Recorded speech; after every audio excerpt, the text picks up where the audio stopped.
This is the pre-show, if you're wondering. We don't normally sort of begin the show with sort of a lament to the weather, but today the pre-show is a lament to what is, well, yes, we like to put a positive spin on things and say it's an African blessing and all that sort of thing. But you know, once your underpants get wet and your belly has got water dripping down into it and the perfectly shaped steering wheel that is the Land Rover Defender steering wheel is funneling water into your groin, you know, the African blessing becomes something of a curse. Anyway, here we go. Good. With great excitement, I do tell you that we're not going to be exploring Djuma today, oh no. Nor are we going to be exploring Cheetah Plains today, oh no. Nor are we going to be exploring Arathusa today, oh no. Today, we go terra incognito to the south, Chitwa Chitwa. Are you excited, Liam? Now, the advantage of going terra incognito to the south at the beginning of the drive is, of course, that we will reach the southern end of the traversing area that we're allowed to, and then we will head north at a very slow speed.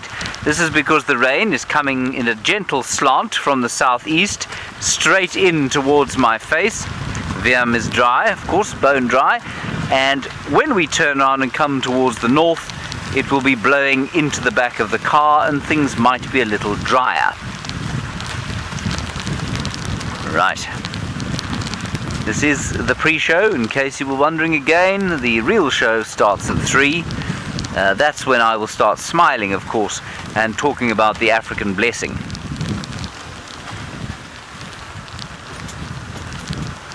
Much rain? Oh my goodness, Viam. Wildlife. Now, even though we haven't started the show, everybody, my kindness and general sense of bonhomie is such that I'm going to show you this tortoise, despite the fact that we are not yet in the middle of the show. Now, you see, the tortoise has just heard me and has decided to leave. That is the Speaks-hinged tortoise. The one you were looking for, Dan. Is it the same one, do you think? I don't know. Is that Charles? Bye-bye, Charles.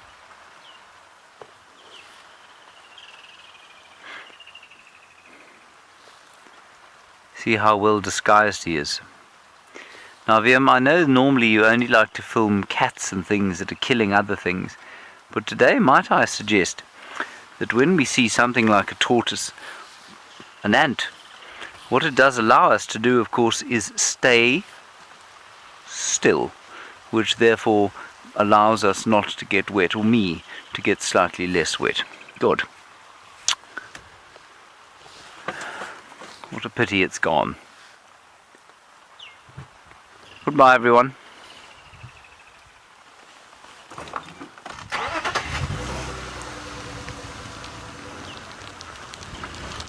This program features live coverage of an African safari and may include animal kills and carcasses. Viewer discretion is advised. It's still raining here this afternoon on Djuma, and the animals are rejoicing, somewhat soggily. This is Safari Live. Ready.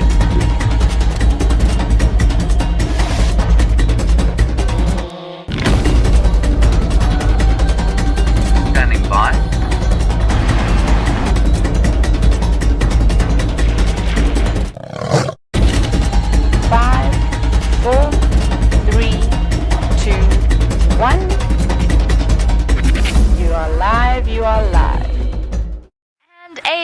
Good afternoon to all of you, and welcome on the Sunset Safari. My name is Jamie. This afternoon I have the amazing Brian back on camera with me for the first time since I've been on leave, and very appropriately, somewhat dimly, no, the thumb is hidden in the darkness. Oh well, the thumb is cloud themed, am I right, Brian? It is. Storm cloud. It's a storm cloud because we've had some massive storms over Djuma in the last few days. It has been marvelous, and if I had to guess, I'd say we're probably somewhere in the region of about 25 mils since the storm started yesterday evening. Some of the Sabi Sands have had 90 mils, though it's been truly marvelous. Now, for those of you that are joining us for the first time and for whom this means very little, you are on a live safari from the heart of a place called Djuma Private Game Reserve in the Greater Kruger National Park area of South Africa, and we are on our way to see the lions that this morning pulled a very sneaky maneuver on me. I sat with a buffalo herd for almost half an hour this morning, then I left them and then the lions popped out and caught one. So I'm trying not to take that terribly personally. It is the joy of live safaris. If we could predict everything, then it would all be terribly boring, and it's definitely not something we want to be, as boring. Now, because this is live, it means that you can also ask your questions and send through your comments, and you can do that on hashtag Safari Live on Twitter, or you can email through to questions@wildearth.tv. And let us trundle along towards those lions.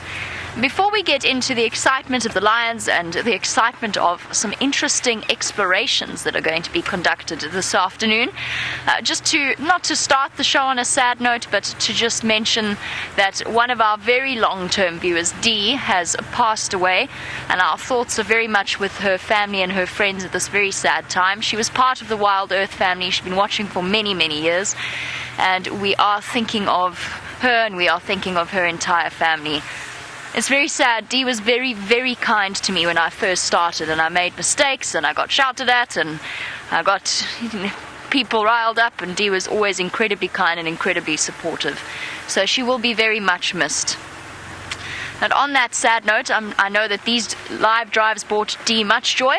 Let's go and find some joy of our own in this driving rain. This isn't really drizzle, is it, Brian? No. It's not so much drizzle. It's rain. So while we go and find the lions in the rain and see whether they're having a soggy lunch, let's go over to James, who's got some exciting things planned for you this afternoon. Hello everybody. Yes, for those of you who watched the pre-show, you will see that I am now very happy. Yes, because the Africa has blessed us greatly and richly today with a lot of water coming out of the sky. Do you feel blessed, Viam? Viam feels very blessed, and he is on camera today. My name is James Hendry, in case you're wondering who this fellow waffling at you in the middle of a Scotch mist is. Yes, that is my name, and I would like to hear from you during the course of this drive. Viam, over there we have a hinged terrapin. Not a hinged terrapin, in fact, the marsh terrapin. And please do talk to us, hashtag Safari Live, questions@wildearth.tv. Now this terrapin, I'm sure this is probably the same one, not exactly the same one, but the same species you've just seen with Jamie. They come out into the puddles, of course. And the others, the serrated hinged terrapin, they like to live in more permanent water bodies, and apparently are easily distinguished by the whiskers that they have coming out of the bottom jaw. This one has no such whiskers and is much smaller. He also smiles a bit more, don't you think, Viam? Yes, right. Now, the exciting news of the day is not that it's raining, that is becoming less and less exciting by the minute. It is exciting because we are going terra incognito to the south. We're going to Chitwa Chitwa, everybody. We're going to explore a new reserve. Now, this is because we have managed to negotiate ourselves some traversing there. So we're going to go and see how much signal Rusty can muster there. And if we do go a little bit black screen here and there, well, that'll be why. It's just because we're not sure how much signal we have there, and that will be modified during the course of the next little while so that we can take full advantage of Chitwa Chitwa and the extra sightings, hopefully, of Tandi that's going to provide for us, and perhaps also the Styx Pride. They're often on Chitwa, so that would be great. So I think it's probably about, if I'm not mistaken, about 300 or 400 hectares of land, which is about, multiplied by 2.5, 1,000 acres or so. There is another terrapin that I'm just driving carefully over. There we are. And they're all coming out of the puddles, you see. And so that's very exciting stuff. we're going to go down there. I'm not sure, like I say, how much signal we're going to have, nor am I sure what the weather is going to be like there, but we'll see. But before we get there, you're going to say hello to Steph, and before you see me next, I want to check in on those magnificent bullfrogs that Taylor had this morning, and so I will see you at the frog pond shortly. Yes, hello and welcome to the tent, and Stefan Winterboer, if it's the first time that I'm saying hello to all of you. Yes, and normally I am out in the bush on a walk, but today the rain has kept me indoors and in James's office, as you see right here. Now, I must be honest with you, these tents, if it's the first time you're joining us at least anyway, these sort of, this tent environment when I'm in, gives us the opportunity to discuss various topics. It also gives us the opportunity to use some kit that I have here, this wonderful microscope that you see over here, giving us this beautiful picture of this beetle, which I will go into more detail later on. It also gives us an opportunity for me to discuss some topics with you, to use my books, and I've brought with a couple of things that I've been wanting to show you. I haven't been on screen for a while, and it's because I've managed to take some time off with my family, and I brought back something fantastic to show you and share with you. And this tent obviously gives us the best opportunity to do that. Don't forget, you can speak to us. You can use the hashtag Safari Live on Twitter, and you can also send us an email via questions@wildearth.tv, and whatever is most relevant to the topic that we have going at that particular time, we will talk about.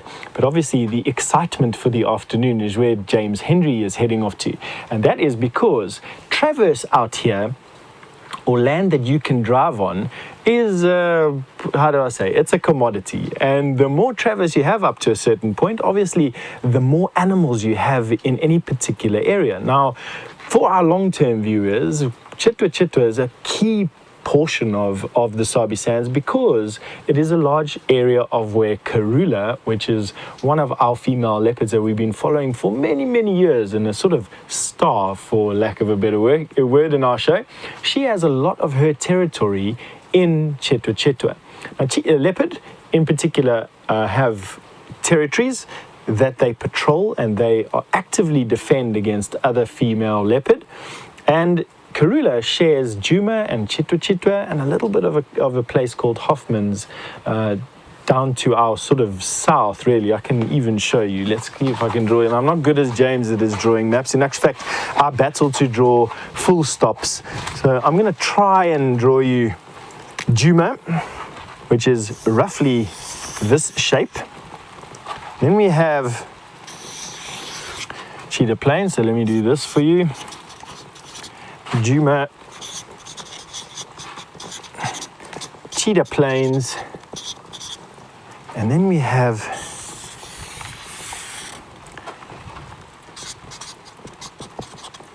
Chitwa Chitwa. Absolutely lovely place to go and visit. They're a commercial lodge. There's a main road. Here's where Gari Gate is.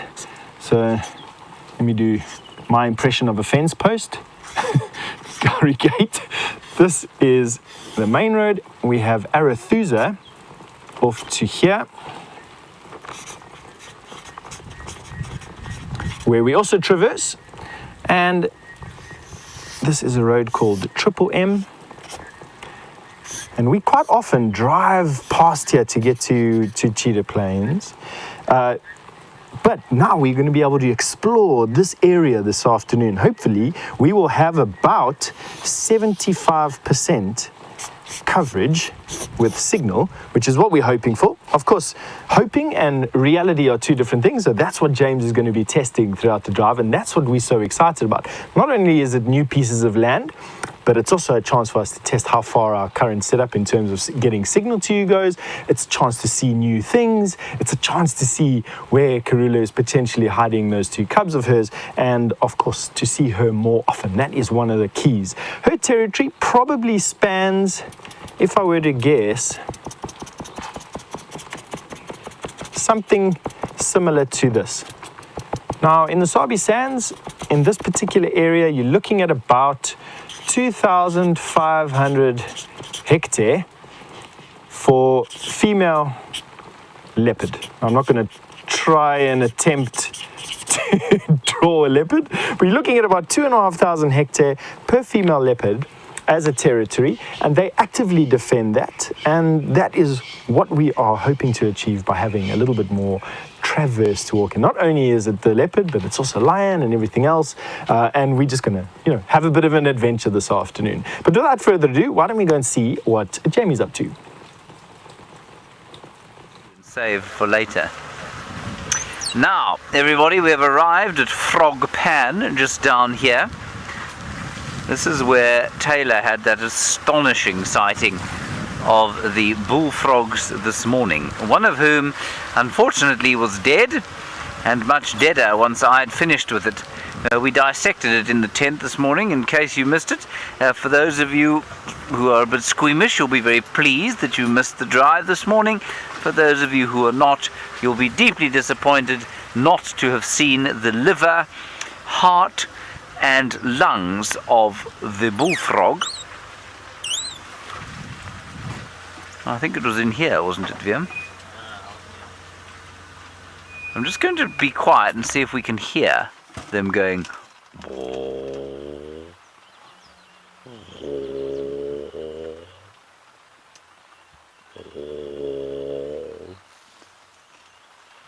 No. Their love seems to have been satiated, Viam. Anyway, it was a great frenzy of mating going on, everybody.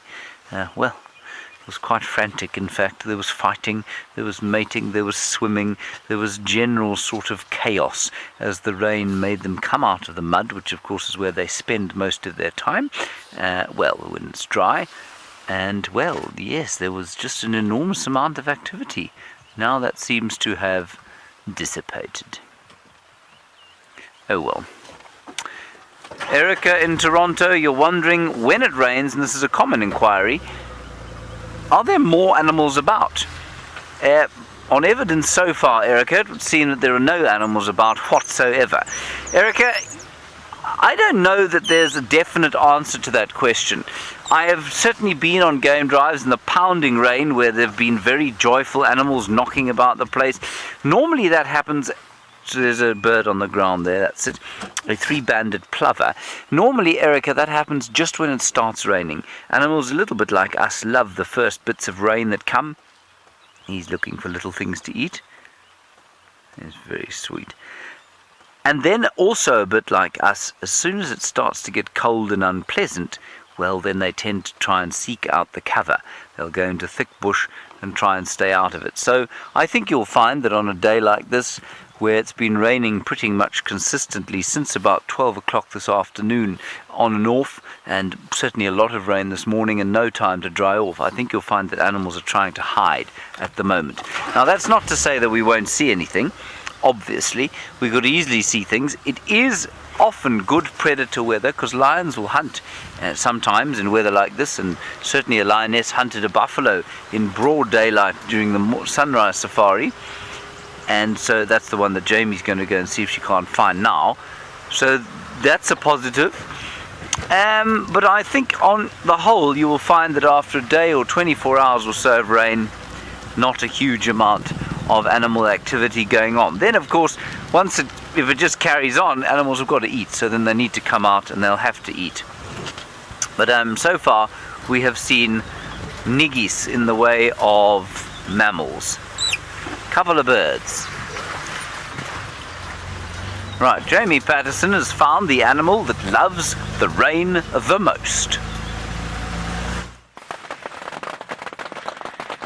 I have to confess, I don't think that she looks like she's loving the rain, does she, Brian?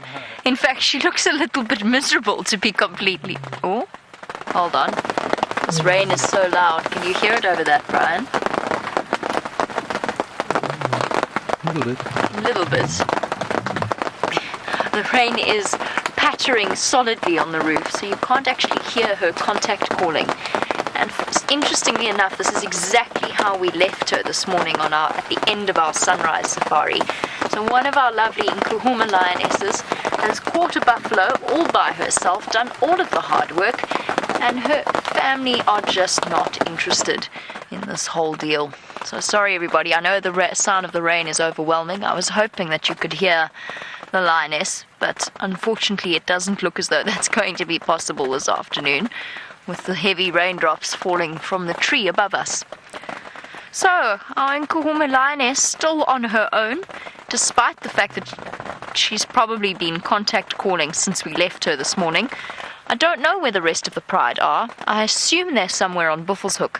Wherever they are, they're obviously not close enough to hear her, or else they presumably would have come running. Now, this morning I wondered whether or not perhaps they had chased separate buffalo, so started the hunt together and then perhaps got separated in that way, and maybe some other lionesses were successful off to the north. Oh, shame. She must have been doing this all day. She's calling and calling and calling. Now, I know that a group of females was found on Torchwood, but I have no idea whether or not that would be the rest of the Nkahuma pride. My instinct says not, but it's impossible to say for sure. So Torchwood is the property to the east of where we are. Either way, we've got one very lonely lioness, calling, and sheltering as much as one possibly can underneath the boughs of a bush willow tree, trying to hide away from the rain.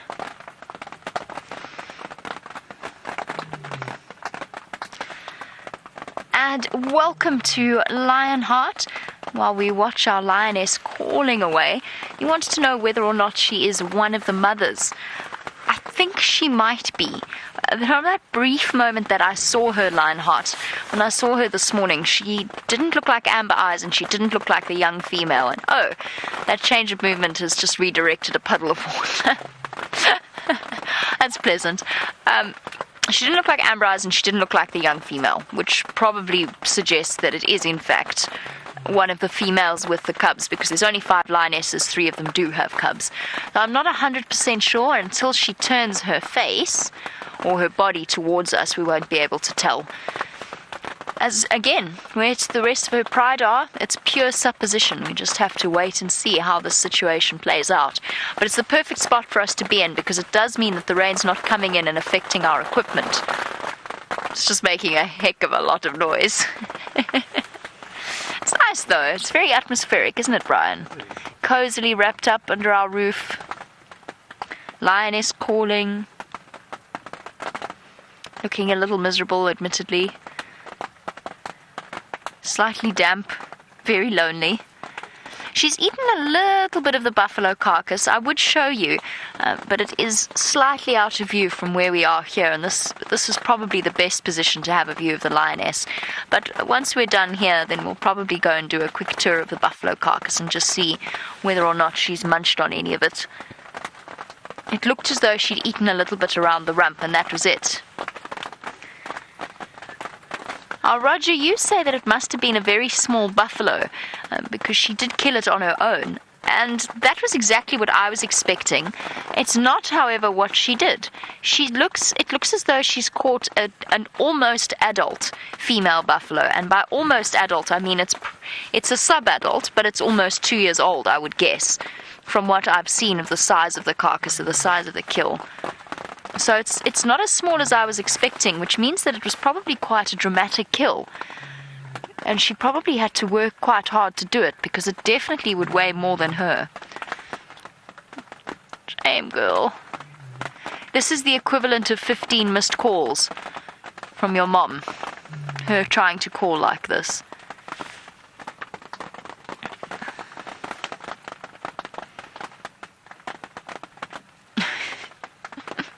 Trying to lick away some of the rain, fighting a little bit of a losing battle. It's good news, though, because for our lions, after having seen the sticks not succumb to the mange, but their cubs succumbed to the mange, and the females have been struggling against it, and then, of course, the Nkahuma's cubs got mange as well. It's really, really lovely to see this rain, which will hopefully help to control that parasite. So, while we sit with our lovely, lonely lioness and wait to see whether or not her family rejoin her, let's go all the way to the south to Chitwa. Never thought I'd say that.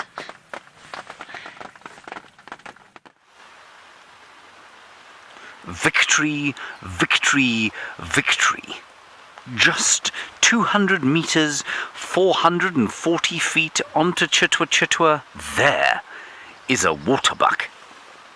Standing, ironically, in the rain. It's actually a really nice picture, that. It's not the brightest African picture you've ever seen in your life, but it is quite a pretty picture. And he's standing there on the termite mound advertising himself. And he's not standing there only in the rain, of course. He is standing there because there is a fairly vast water body over there. In fact, I've just seen somebody jet skiing past there on it, and indeed someone on a slalom ski. I'm talking nonsense. This is Chitwa Dam, everybody, and I thought that you should come with me to explore it for the very first time. Now, Ruth, in Costa Rica, I've thought about this greatly, and I'm afraid I've failed to find out, so perhaps you might be more successful. You want to know what Chitwa means. I don't know what it means, Ruth. It doesn't mean anything that I know of.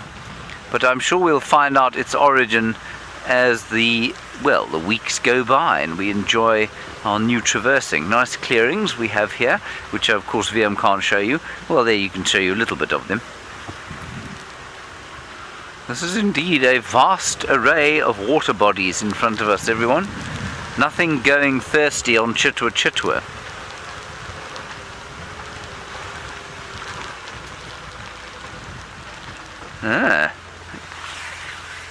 Right, Karen, you're wanting to relive a memory, which we'll do for you now. There, on those trees, Vyumpi, are two rather scraggly and wet-looking little bee-eaters. Not those trees. Off to the left-hand side, yes, there we go. Most of them have died of old age now. There's one left. There it is, top left, up a bit. That's him. Look how miserable he looks. And I think that's a juvenile. Looks like a little youngster.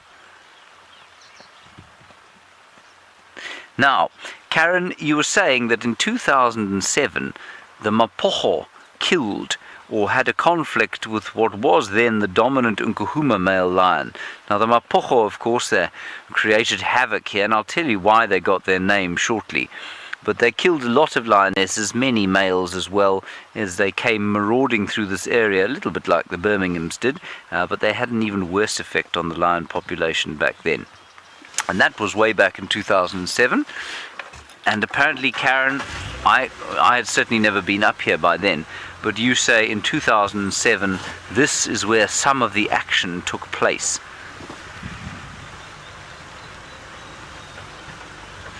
Now, in case you're wondering, while we just ease our way up towards the dam wall, the Mapocho, I believe, got their name from a security company known as Mapocho Amatamaha. And Mapocho Amatamaha were known for using, shall we say, extra-legal means to get information out of people they suspected of doing nasty things. So they were, they were fairly heavy-going. And that's why the Mapocho got their name. Apparently our signal is a bit low here, and that is not too surprising. So if we do lose you, I apologize. But this, everyone, is Chitwa Dam. Now, after so much rain, I don't know what the rules are on Chitwa Chitwa yet. We're not usually supposed to drive over dam walls, so I'm not going to drive over this wall. What I am going to do, while VM shows you the scene, is consult a map. Now, unfortunately, consulting the map is difficult in the rain on account of the fact that, the geniuses at Apple have yet to make a waterproof electronic device. Right, come on. There we go. James, you're wondering about river systems and if there are any here. James, the one river system that we will be able to sort of traverse is that of the Molwanini, where Tandi spends quite a lot of her time. So yes, in that respect there are absolutely some dams. I don't think we're going to be able to go further than this without going over the dam wall, which I really don't want to do because we've had so much rain. So we're going to have to turn around and we'll go around another way. That's not a problem. So we'll just go a little bit further down and then turn around. I don't want to cause an international incident on our first time here, do we, VM? Yep. No, we don't. But there is a hippopotamus there, so we'll have a look at him first, and then I'll turn around. Do you see the hippopotamus, Wiem? I will now turn so that you can view him. There he is. Now, quite often in the mornings we hear their sound.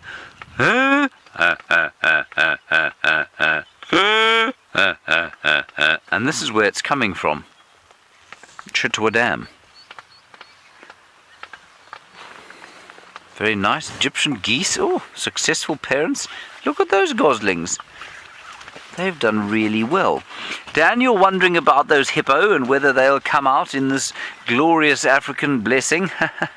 Dan, they do sometimes, not always, but when it is cool, yes, you'll sort of guess that they would come out and take less time and the water would be absolutely correct. That's quite a sweet little scene. Obviously some fairly competent Egyptian goose parents here. 2 in Twin Dams lost all 7 of their little goslings within sort of 2 days. The ones at the hopeless parents at Buffelshoek Dam, I don't think they've had any. There are actually 2 groups here. You noticed that, didn't you? That's one group there, and then off to the right-hand side there's another group. Well, if anyone wants to know where the Egyptian geese of the Sabi Sand are coming from, this seems to be the place, Chitwa Dam. Right, we're going to turn around now on this little concrete causeway in front of us. Hang on a second. Sorry, 1 second, Kirsten, if you don't mind.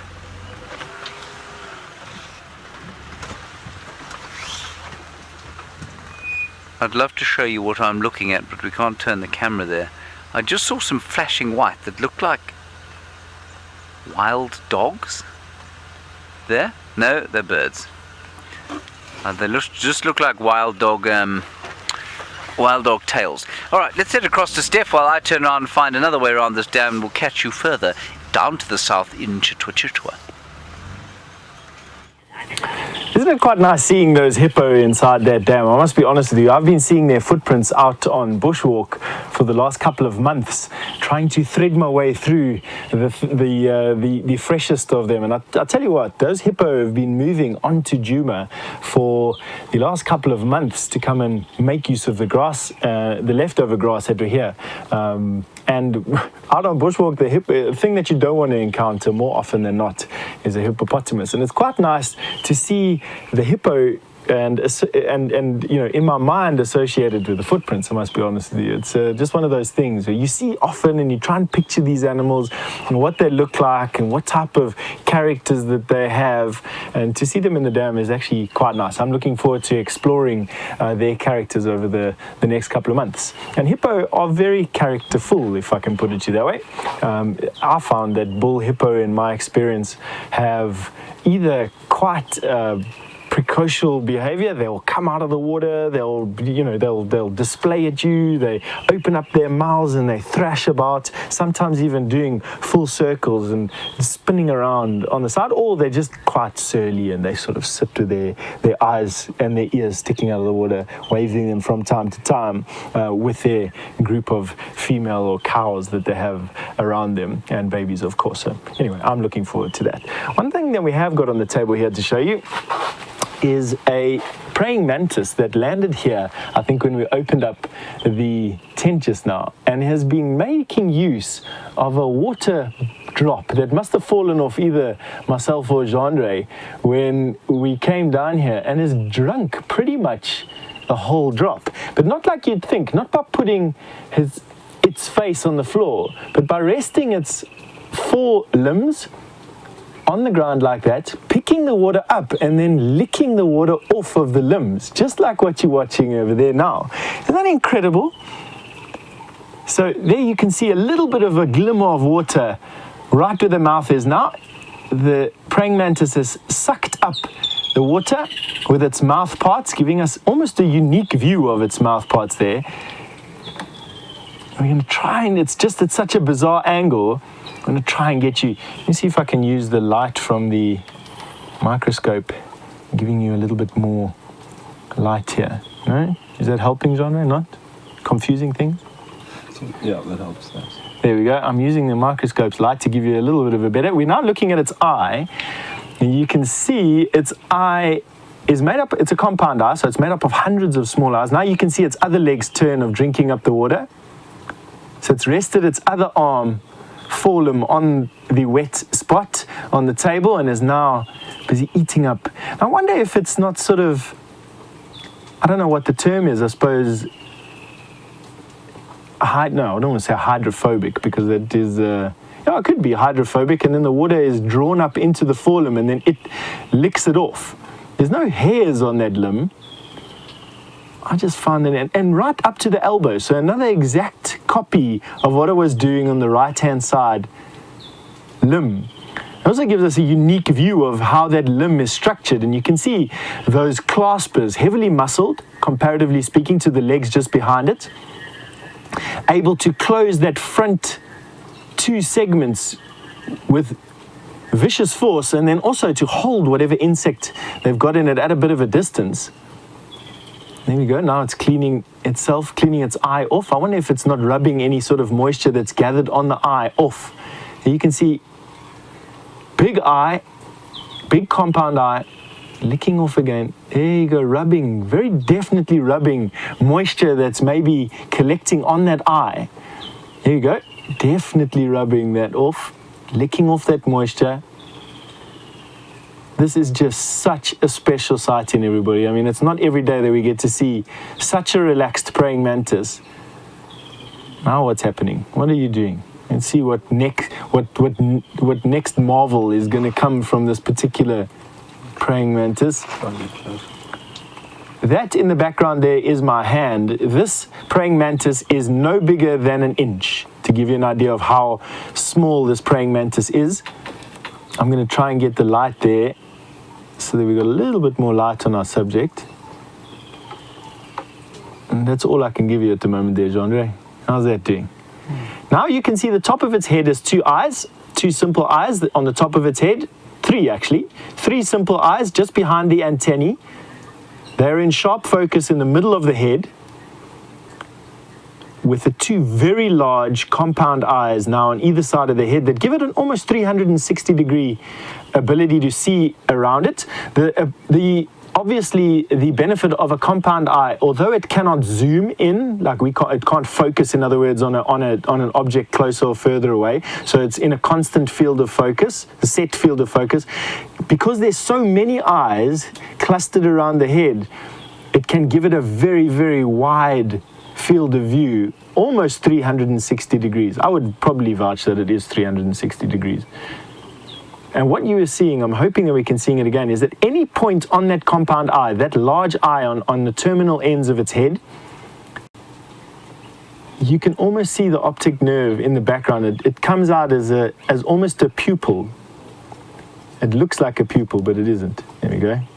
Oh, look at that beautiful view there.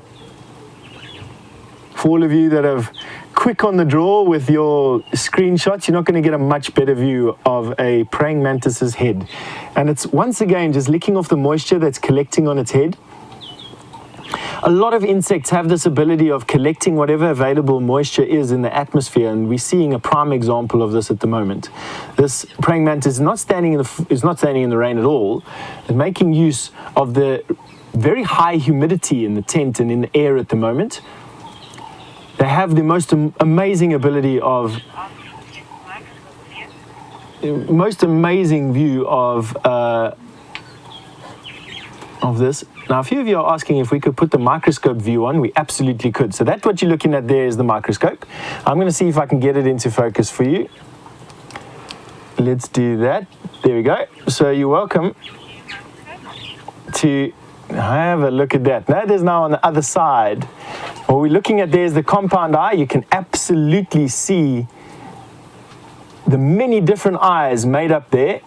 Many, many different facets with those the three single simple eyes that are used for orientation when it's flying around. Just have a look at the colors. Wow. And those spikes there, giving us a unique view almost of what the last view would be of most of its prey is as the stick that it's sitting on reaches out and stabs it through the head. Now, praying mantises have a nasty reputation. The females are known to eat the males after the male has fertilized the eggs, and that is quite a horrific thing, but it's only the adolescent or immature males that venture too close to her that she will eat. Most of the adult males will not get eaten. They'll be able to hold off a female there. And look at that again. Once again, just eating. And I never noticed, at the angle that I'm at, I do not notice the blue eyes that she has at the moment. I don't know if it's just a reflection of the light. It might just be off of the actual praying mantis's body, just its panels. You might find that the light coming off of this microscope is reflecting, or refracting at least.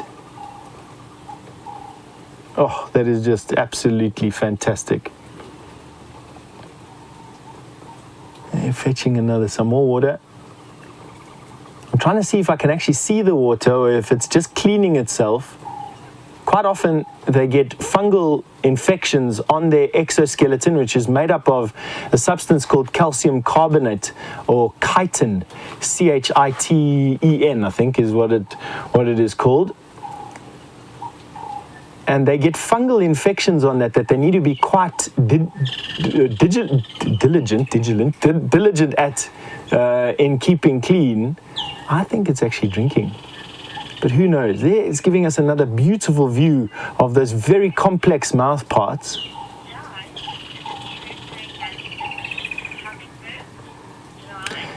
Di, you've asked me if it's true if praying mantises eat hummingbirds. Wow.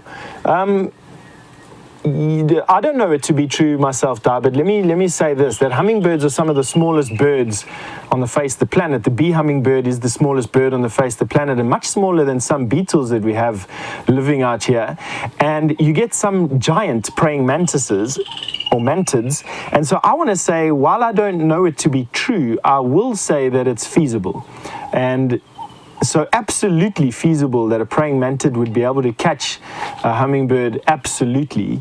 And very, very, very, very, plausible. So yes, although I don't know it to be true myself.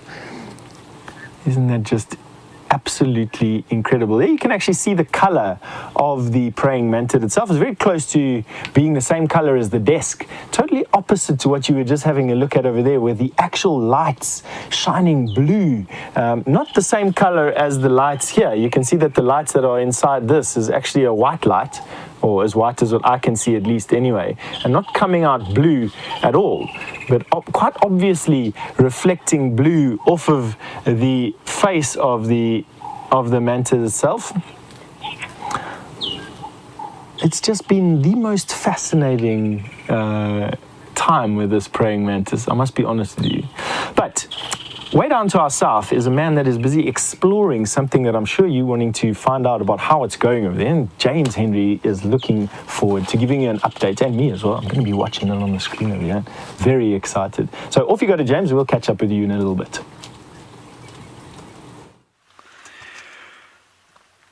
Nyala. They have Nyala on Chitwa Chitwa as well, everybody. Can you believe it, Viam?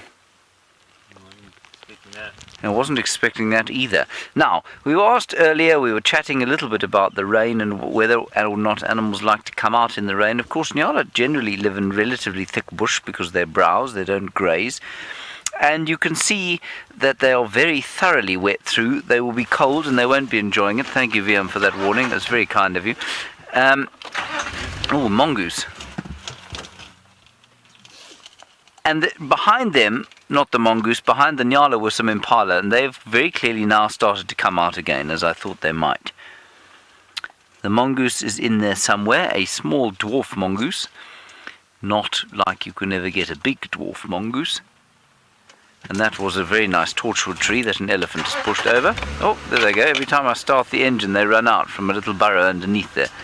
Anyway, let's just go a little forward, and we'll turn the vehicle slightly. It's quite tricky getting you a view of things here because, of course, Viam has got a limited angle. Can you see in there? There we are. You can see they're thoroughly wet through. Now, these animals are not very cold resistant on account of the fact that it never really gets cold here. And so after a few days like this, I think they probably become quite stressed. And this certainly looks to me like it's going to be some frontal weather that's going to hang in here for quite some time. And so I think you'll find the animals will be very pleased when the volcanic heat returns. Okay, on we go. Oh. Hang on. Apparently there's some elephants at the dam. Shall we go and look at them, Vim? I think we should. Cindy from Tennessee, I'm afraid I missed your question. Let's go and look.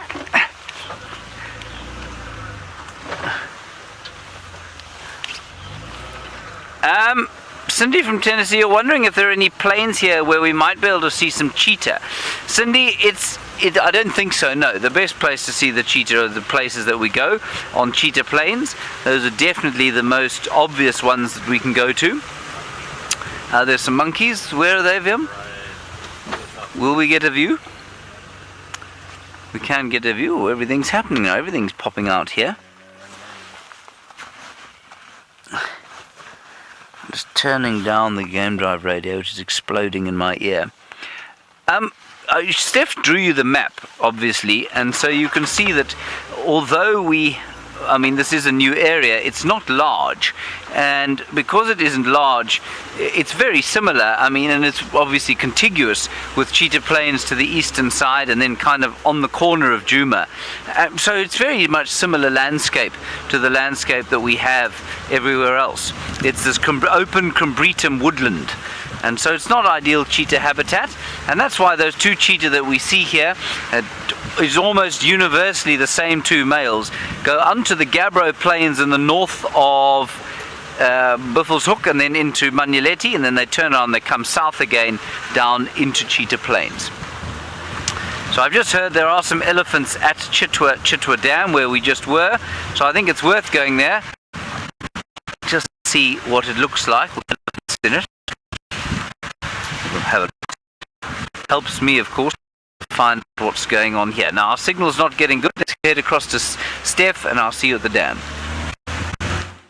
Isn't it so exciting to be able to drive around with Brent? I just want to switch off over here. It's very exciting to drive around with James. Excuse me, what am I saying over there? Isn't it so exciting to drive around with James at Chitwa? And of course, the signal, we don't quite know where we're getting the signal to, so that's what happened right there, is James got to the edge of an area we've got coverage with our antennae, and before he went completely away from you, they sent you over to me, which is a good thing, because this praying mantis is still busy here, but that's not what I want to show you. What I do want to show you is this very colorful screen that you've got over here. This is a jewel beetle, one of my favorite beetles out here. And this here is, well, what you're having a look at over there on the right-hand side of the screen is beetles have got 4 wings, like a lot of insects do. And what you're having a look at on the right-hand side of the screen is the front 2 wings, called the elytra, which in beetles are very hard and used as a protective layer, basically to help shield the softer underbody. And underneath it on the left-hand side, you start to see the wing, which is underneath that elytra. And then you got the abdomen, which is so brilliantly colored in this emeraldy color. This is, well, and also the fact that it's called an emerald jewel beetle, going from blue-green up there through gold and eventually into scarlet and red towards the bottom of this abdomen. And these hard elytra, which is what you're seeing over there, that is the elytra, that's the covering, the hard covering. Excuse my shaky hand. And then we've got the wing. So these are the soft wings, the ones that they fly with, the ones that they beat up and down and fly with. And then you've got the abdomen over here, which is just such a fantastic color, to a point where the jewel beetles have been used in jewelry almost all over the world at some point or another. And obviously before synthetic means were made to reproduce this particular type of jewelry. But here is the size of this particular jewel beetle. You can see that it's not very big at all. But they would have hung it to a degree or another from some beads on the middle of the shirts, and as it caught the sun, you can see how it would have refracted those colors and look absolutely fantastic. So there where it gets its common name, the jewel beetle, from, and you can see how it catches the light over there as I roll it from side to side there. A very good looking piece of jewelry, and I'm very glad that my fingernails are clean. Right, I think on that note, why don't we send you over to Jamie, who is sitting with that lioness. So while Steph bejewels himself with the various insects that he can find in this particular area, our lovely lioness has decided to take a break from her almost constant calling and to enjoy a little bit of a nap. She's calmed down. She's been shuffling around the entire time that we've been with her, trying to find a nice comfortable spot underneath the tree and really just looking a little bit discomforted. But what she did do at one point was roll over onto her back and give me a nice view of her distended nipples. So it's definitely one of our mothers. It's definitely one of our three mothers, one of the youngest of, because the three Nkuhuma mothers that we have, the one is the eldest female from the Nkuhuma pride, the other two are much younger than her, and this is one of the younger lionesses. What I think has happened, because I've just heard that lions have killed a buffalo all the way on the Buffelshoek Kruger National Park boundary, so that's very, very far away from here. And I think that our theory was correct. I think that they started out hunting these buffalo together, and she managed to catch this one, and for some reason something got confused. Some messages got confused. She didn't realize, they didn't realize, and they chased those buffalo all the way to the Kruger National Park boundary, and that's why they can't hear her. She's up again. That's why they can't hear her calls. They're too far away. I mean, the Kruger Buffelshoek boundary from where we are is a good 3 miles away, if I had to roughly guess at a distance. I don't know exactly where they are on that boundary, but it is not close at all, no matter where they are. So that's where the rest of the pride is, and she's just become separated from them. And the fact that those lions have a buffalo kill, and I'm just waiting for Andrew to confirm it. He's on his way there along with Ephraim. I'm just waiting for them to confirm that that pride is the Nkuhumas. And then perhaps we'll have an answer as to where the rest of them are. And shame, girl. I wonder how she's feeling. I always wonder this sort of, in this situation.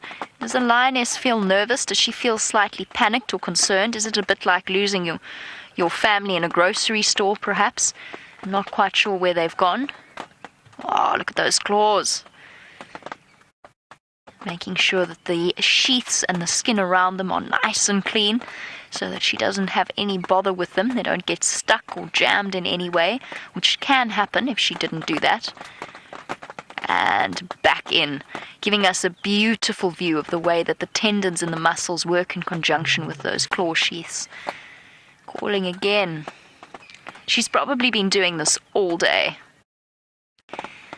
Now, I'm going to stick it out because I'm hoping for scenes of a reunion between our lioness and the rest of her pride. But while we wait, let's go over to James, who's found the pachyderms of Chitwa. So we're having a rather wonderful time here now on Chitwa Chitwa, not Cheetah Plains. And just opposite where we were with the goslings and the hippopotami, so the elephants have come down and they're having a little bit of a drink. And now they're moved off from the water and they're having a bit of a graze. And really, I mean, although it's a bit bleak, that is quite a nice picture. The grey and the green and the mist coming in, it's really quite attractive. Gorgeous. Some white-faced whistling ducks you may have heard coming in over the top.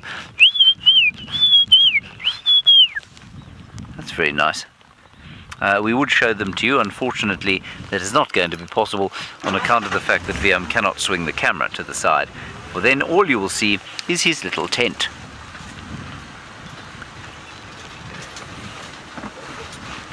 Right, let's get another look at these elephants. Going to wait here. They're looking a little bit uncomfortable. Something's made them very upset. And I don't wish to be the recipient of any misplaced aggression. We are a good distance from them. Now, they've just created that sort of defensive phalanx that they do because something's made them feel threatened, and it seems to be, I don't think it's those two vehicles because they're not facing those two vehicles. So maybe a scent on the wind, perhaps a lion, perhaps Viam's aftershave. Viam, have you got a new aftershave? You haven't shaved in months, so that's definitely not what it is. But you can see they quickly, the big ones came to the outside, the little ones went to the middle, and they formed what I would only describe as a defensive phalanx, where they were ready to move as one. Now, one of them seems to be eating again, so she's not very worried at all. And all the while, the rain keeps to gently pour down, blowing in from the southeast, which of course is what frontal weather like this does. It's getting harder now.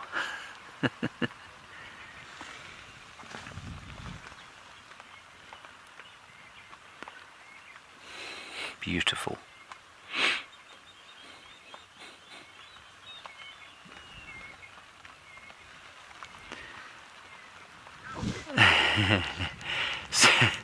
Cindy, you've asked me a completely unanswerable question in some respects, semi-answerable in others. You say, why do some of these lodges have double-barreled names like Chitwa Chitwa, Mala Mala, Sabi Sabi? Well, the answer is, for Mala Mala, well, Mala Mala means a sable antelope. I'm also not entirely sure that that's necessarily true, because I know that Shimpalampala is actually the Shangaan name for a sable antelope. But why it is that Chitwa Chitwa is two of them, I'm not sure. We've just found out from Judy H. that Chitwa Chitwa is called such after a giraffe that was a very fond, well, honorary member of the Brunk family, and they own, or certainly did own, I think they still do, yes they do, they still own this reserve, and so that's why it's called Chitwa Chitwa. I'm not sure if the giraffe's name was Chitwa times 2 or just one Chitwa. Anyway, that's why they have the name. Mala Mala, well, that just means sable antelope. And as for the others, I don't really know. Sabi Sabi, I'm not sure.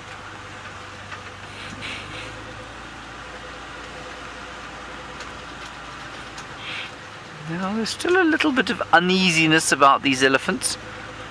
I will get into a position where we can look at them now.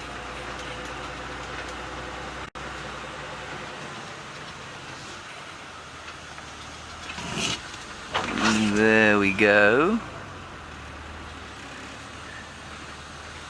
I know we seem to be seeing the back end of them most of the time, but that's quite a nice scene of them walking through the marula trees.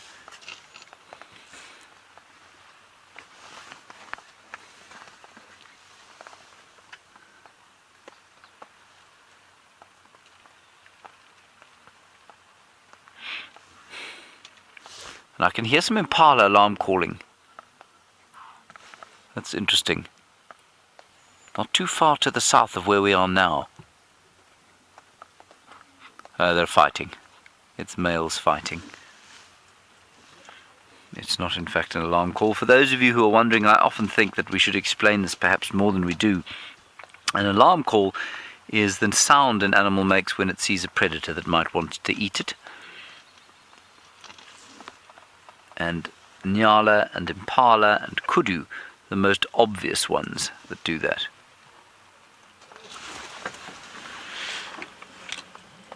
Alright, there are apparently a few people that want to come into the sighting, so we're going to head off and carry on our exploration.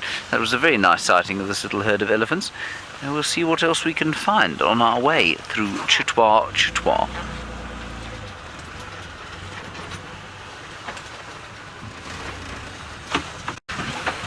What was that, Vim?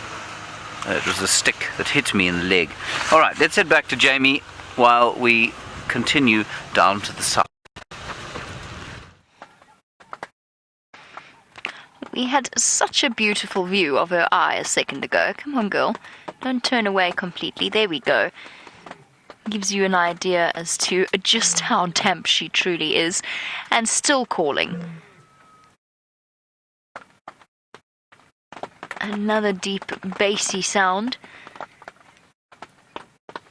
It's an interesting thing that she doesn't abandon the carcass. I think she will end up doing that. I think eventually she's going to have to leave this kill and go off in search of the rest of the pride, because I don't think that they're going to come to her, which means that she's gone through all of that investment and that effort for not for nothing, because she has had a little bit to feed off, but essentially for nothing. She hasn't had a chance to share it with the rest of them. She hasn't had a chance to share it with her cubs. And she's got to make a decision about what she's going to do over the next few hours.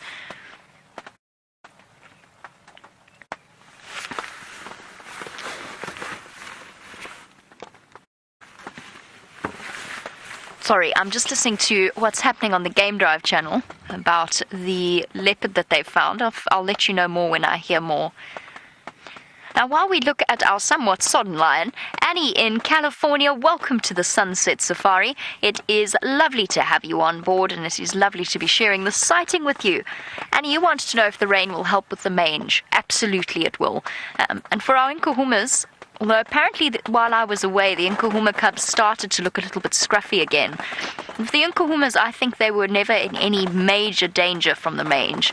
I think it was going to pass on its own naturally. But for the sticks in particular, since it seems as though that's been passed on to those two little cubs as well, the two new cubs, this rain is an absolute blessing.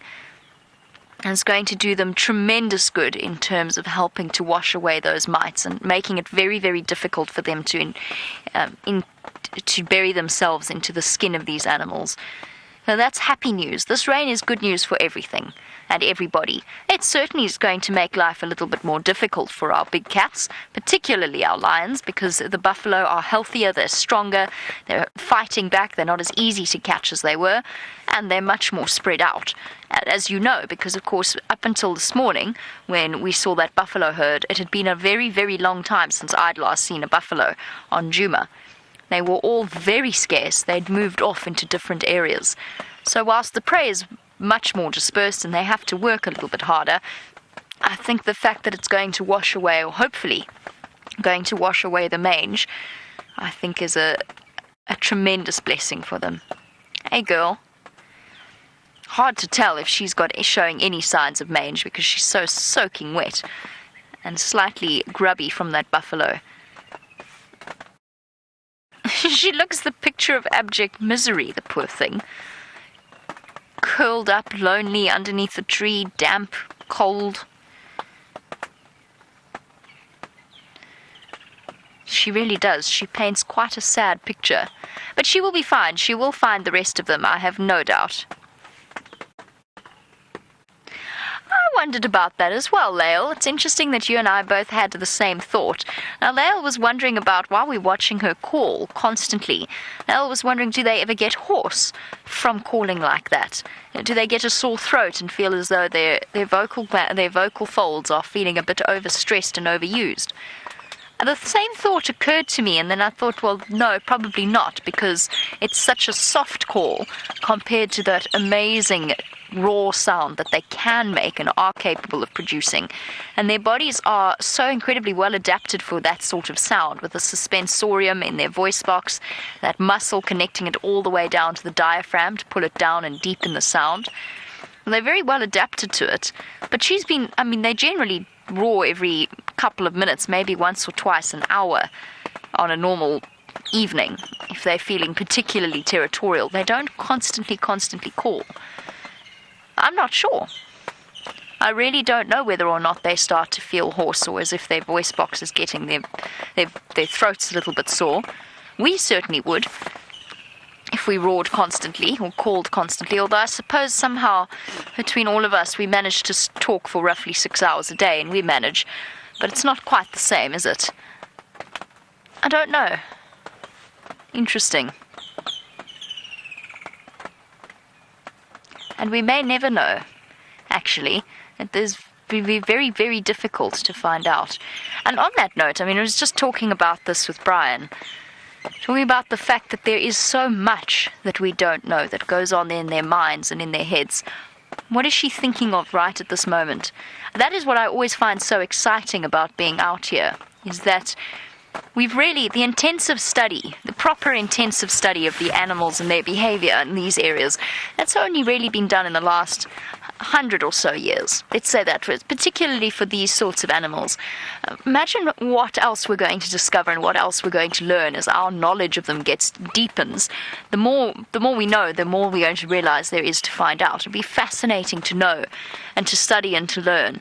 And I'd love to sort of be able to anticipate what's going to happen in the next 50 years or so when we've learned more about big cat behavior. It would be amazing in my lifetime to find out what we learn about these fascinating creatures. Not just lions, although lions is what got me thinking about it, but all of the creatures out here. Because the only thing I know for absolute certain is that we definitely don't know everything. And we definitely don't know what's going on in their heads all of the time.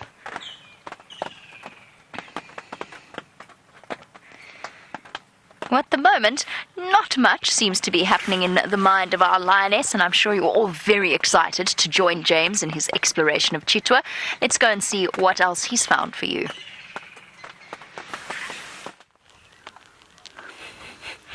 I'm not sure that anything much has ever gone through the mind of a lion, to be truly honest with you. Anyway, we're still here with these elephants. We came around the other side of the dam. One of the other vehicles pulled out, so we thought we'll just pull back in. And the elephants moving slowly towards the north, and they're now having a good feed. And that tree that you can see in the background there is, to me, unidentified at this stage. I don't know what it is, so we're going to have to come back here and do a bit more investigation when there are fewer elephants trying to eat the bits of it that are coming from the ground. Isn't that interesting? I don't know what that tree is. I'm pretty sure I haven't seen one here before, but we'll figure it out as time goes on. And this, of course, is what's so much fun about coming to new places.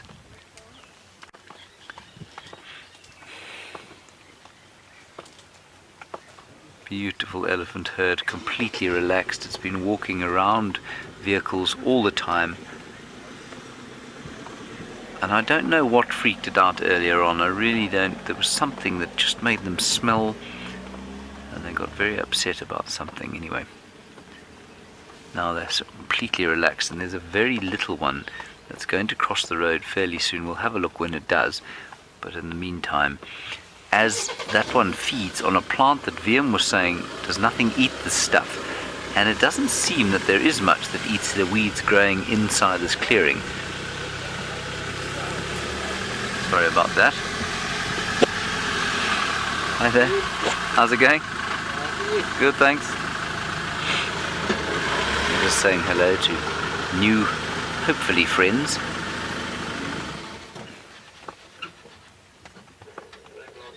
Sorry, back to those weeds, that's right. And VM was just saying that he didn't think anything eats them, and very few do. You can see the elephants, although this is a sort of clearing filled with what looks like pretty good greenery, they're being pretty picky about what they eat out of it. They're not eating most of that stuff. Oh, VM, you're missing the action here. That elephant there just let go, probably, and I'm not joking here when I say, I'd say about 25 litres.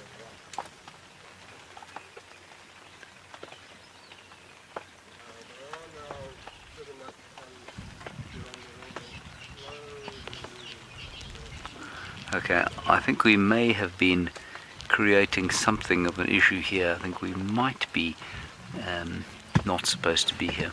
I think there are a few people trying to get into the sighting. Anyway, we can't go anywhere. We have to go past down this way, so we're just going to wait here until they've moved off. Donna, you say it's so nice to spend time with elephants again. It is extremely exciting to be with them again. We'll probably have a very slight grace period, given that we don't really know what's going on here at the moment.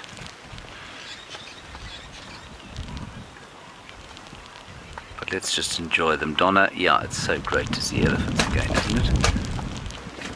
Even if it is in the driving rain, I'm sure your picture, just to give you an impression of what the atmosphere is like. It is windy. You can hear the flapping of Wiem's little home, and you can hear the pattering of the rain maybe, and there is quite a lot of sort of wind and rustling of leaves. I can feel the rain hitting the side of my face, and you can see the elephants much darker than they would be normally because they're so wet. And interestingly, elephants do not have waterproof skin, which I think is quite a fascinating fact. And so while I'm not sure what that means if it's raining, I don't think it means they become waterlogged, but it probably cools them down quite a lot. A very obvious square head there of a cow. That's quite a nice example of it.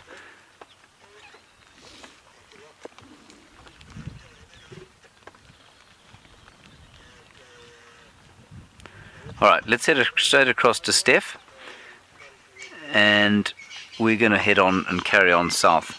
Sorry, I'm just listening to the Game Drive radio. Let's go straight across to Steph. Isn't that just a lovely elephant sighting with James? I must be honest with you, I've been enjoying seeing these elephants in the rain. Myself and Jean went for a run in the rain this afternoon, and I must be honest, it was absolutely fantastic. In my mind, over the last year, all we've been running around is in heat and the dust, and today running around in a soft drizzle with the clouds very, very low, the bush absolutely wet and silent, dripping in some places. It was just an unbelievable experience, and I was just being quite nostalgic looking at those elephants in the rain. It's lovely to have rain here, and hopefully long may this carry on for us in this wet season, so we can replenish some of the water lost during that horrible drought last year. But something that I've got to show you over here is a collection of 3 things that I've just, well, 2 of them I got out of the bush right now. This I got out of the bush, this I got out of the bush, this I brought back from a holiday for you. And when we started the show this afternoon, I wanted to tell you about this particular thing. This I affectionately call the bubblegum bush. It is about the size of a baseball, or just larger than a tennis ball. That is its ripe color, and that is its unripe color, and it is, I call it the bubblegum bush. It is the most unbelievably weird smell, unexpected in the bush. It smells exactly like a piece of pink bubblegum. I don't know, wherever you are in the world, I'm sure that pink bubblegum smells very similar to pink bubblegum everywhere, but this smells like pink bubblegum. To me, it is the most unbelievably awesome smell. Very sweet, and you can make it a bit warm, and it smells even better. Now, what this is a green or a spiny monkey orange. Now, we have a lot of monkey orange out here. You would be very familiar with it. It's the scratchy bush that scratches past the car when we are going over the sandy crests in the Sabi Sands. It makes an unbelievable noise. Nothing really eats it out here, and it's because it's quite toxic. The skin, the green skin over there, and the seeds contain strychnine, and of course strychnine is very dangerous to us. It takes no more than 0.2 milligrams of strychnine per kilogram of person to become fatal for us, and so this is one of those fruit that you've got to be really, really careful with. But it is also known as one of the lost fruit of Africa. It has got so many uses, this particular tree and this fruit. If you had to chop open this fruit, and you'd find inside there was this lot of seeds, quite compact together, and around the seed is a thin layer of very, very tasty fruit or flesh, and that is highly valued amongst the local people all over Africa, in actual fact, southern and eastern Africa, and so much so that this fruit in this current form, you don't really find it. The local guys hunt down trees basically and harvest this fruit before it even gets to this point. They even bury the fruit and keep it for months at a time and use it as food. The empty gourds, which are quite woody, as you can maybe hear, quite woody, are used as decorative pieces in homes, and also are made into musical instruments as well. And then the bush that it comes from, in its tree form, which happens outside of the reserve more than it happens inside the reserve, are used to grow fighting sticks. So traditionally out here, young men engage in fighting with sticks, and the stick that they use comes from this tree. So very a tree held in a very high regard out here. In actual fact, even when fields are cleaned and cultivated, they don't chop out these trees. These trees are one of the trees, along with the marula tree, that is kept because of its high value to the local African people. And one of my absolute favorites. And I'm saving this for Herbie, so I'm not going to open it. I've promised that I'd find him one, and I brought him back a bubblegum bush tree for him and his wife to enjoy over the next couple of days. So I'm not going to open it, but I'll ask him to save us a piece and I'll show you on a walk. The other two plants that I brought over here are something that I'd like to show you, because we're always learning something new. This is a bush that I've known for ages and known about for ages. This is an Ocimum canum, or the wild basil. And you can see that it has a very distinctive shape, and those flowering heads at the top there, very distinctive. It is also an aromatic plant, and so when you crush one of the leaves, or in actual fact when you crush a lot of the leaves, and you then roll them in your fingers and you smell them, they have a aniseed smell, which turns into a sweet basil the more you smell it or the more you crush it. So very licoricey, aniseedy smell. It's absolutely fantastic. And traditionally these plants were used to ward off insects.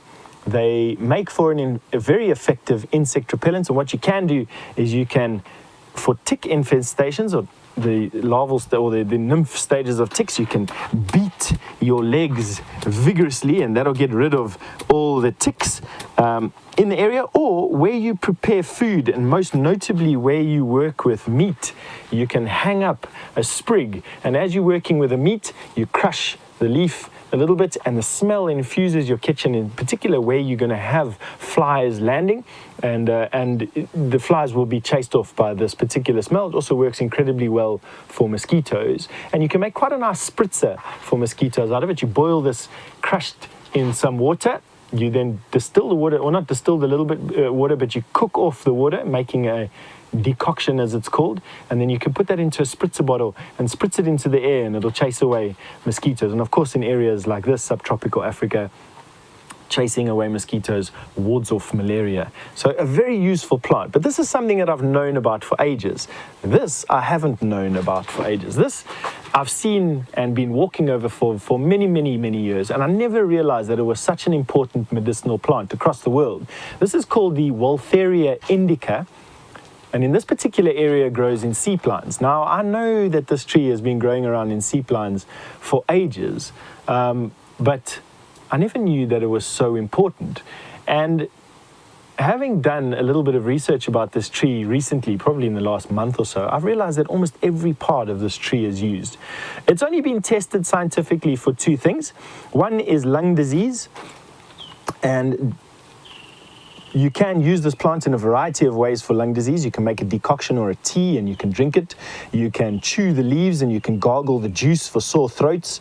And it's very effective against a particular type of lung disease I have yet to remember the name for, but it is effective against lung disease caused by a type of bacteria. It is also incredibly effective against diarrhea caused by candida.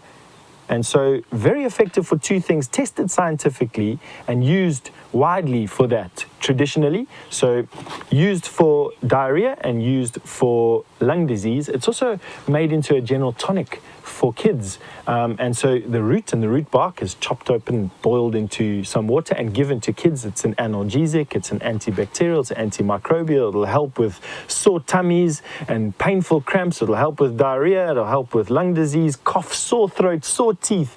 This is just magic. One of the things that I just love. I'm going to be making a lot of tea and decoctions of this on my walks over the next couple of weeks and months, so stay tuned. I'm going to make something from this and drink it. But not now. Now I'm just going to chew on it a little bit and see what it does. But on that note, and just because Jamie's sitting with that beautiful female lioness, why don't we go and have a look at what she's up to? Our lioness is not up to much, is she, Brian? No, she doesn't seem to be too concerned. She's stopped calling, and she actually appears to have put herself to sleep once again. So she's happily snoozing away. And what I'm thinking about doing is we'll spend the next few minutes with her, and then we'll probably go off in search of other things, have a look at perhaps how much Buffelshoek Dam is filled out, and then we'll come back here towards the end of the sunset safari to see what she's got up to. I don't think a reunion is imminent, so she might spend the rest of the next sort of 2 hours sleeping quite peacefully.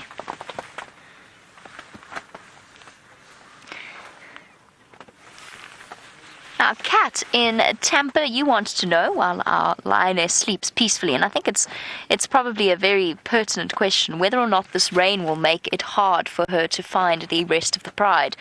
Perhaps with this rain it will have washed away their scent. Yes, it will be.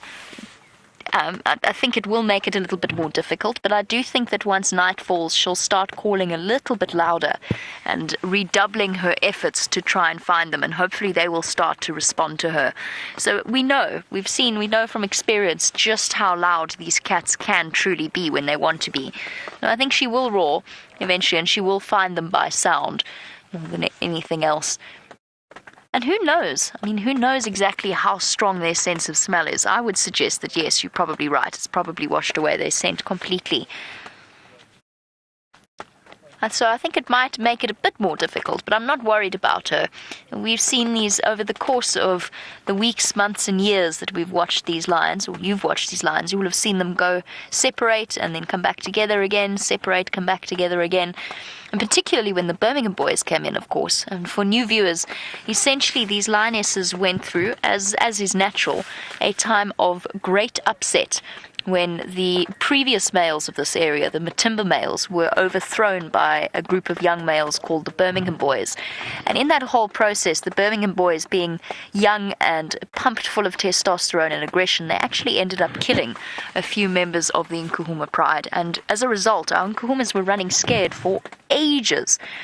We'd see them in twos, sometimes threes. They were always separate from each other. One of the lionesses had two, not cubs, but sort of two youngish females with her, one of whom is now the youngest member of the Nkuhuma pride. The other, unfortunately, was killed by the Birmingham boys. And she seemed to be the one that was running scared the most, trying to get away from the Birmingham boys, because her cubs or her sub-adults were just at that age where they were still under threat from the Birminghams. Just at that wrong age. And of course Junior was a complicating factor as well. Junior was the young male that was with them at the time. And they became completely split up. I mean, really completely split up. We had no idea half the time where half the pride was. And they always somehow managed to find each other once again and come back together once again. And it's been so nice to see them settled and comfortable now in their sort of pride dynamics and in the area that they're in. Safe and secure in the knowledge that the Birmingham boys are now established. Hopefully, I mean, fingers crossed, they should be. They're established, and they've got some space to move around. Right, I need to do some shuffling so that I can... Okay, I'm going to do some shuffling so that I can move out of everybody's way. We've been monopolizing the best view here, and there are other vehicles that want to come in and have a look at her, and this is essentially the only place that you can really see her. The other places, she's completely hidden underneath the bush. So I think what we'll do is we'll leave her for now. Oh, hold on, Mr. Ephraim. I'm just going to pull out so you can take the spot. Sorry. Trying to find my Game Drive radio underneath all of the paraphernalia that is down here is an interesting experience.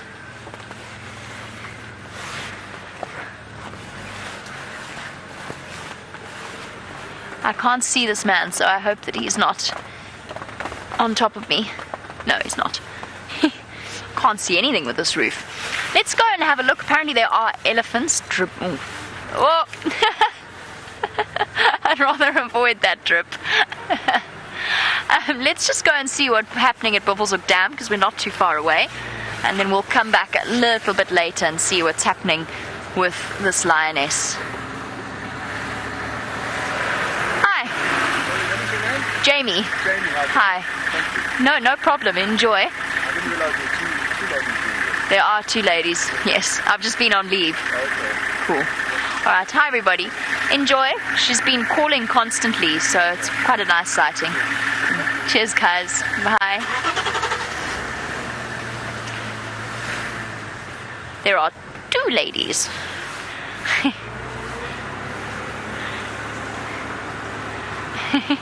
So while I attempt to redirect the drips from on top of my head, let's go back to James and his explorations of Chitwa.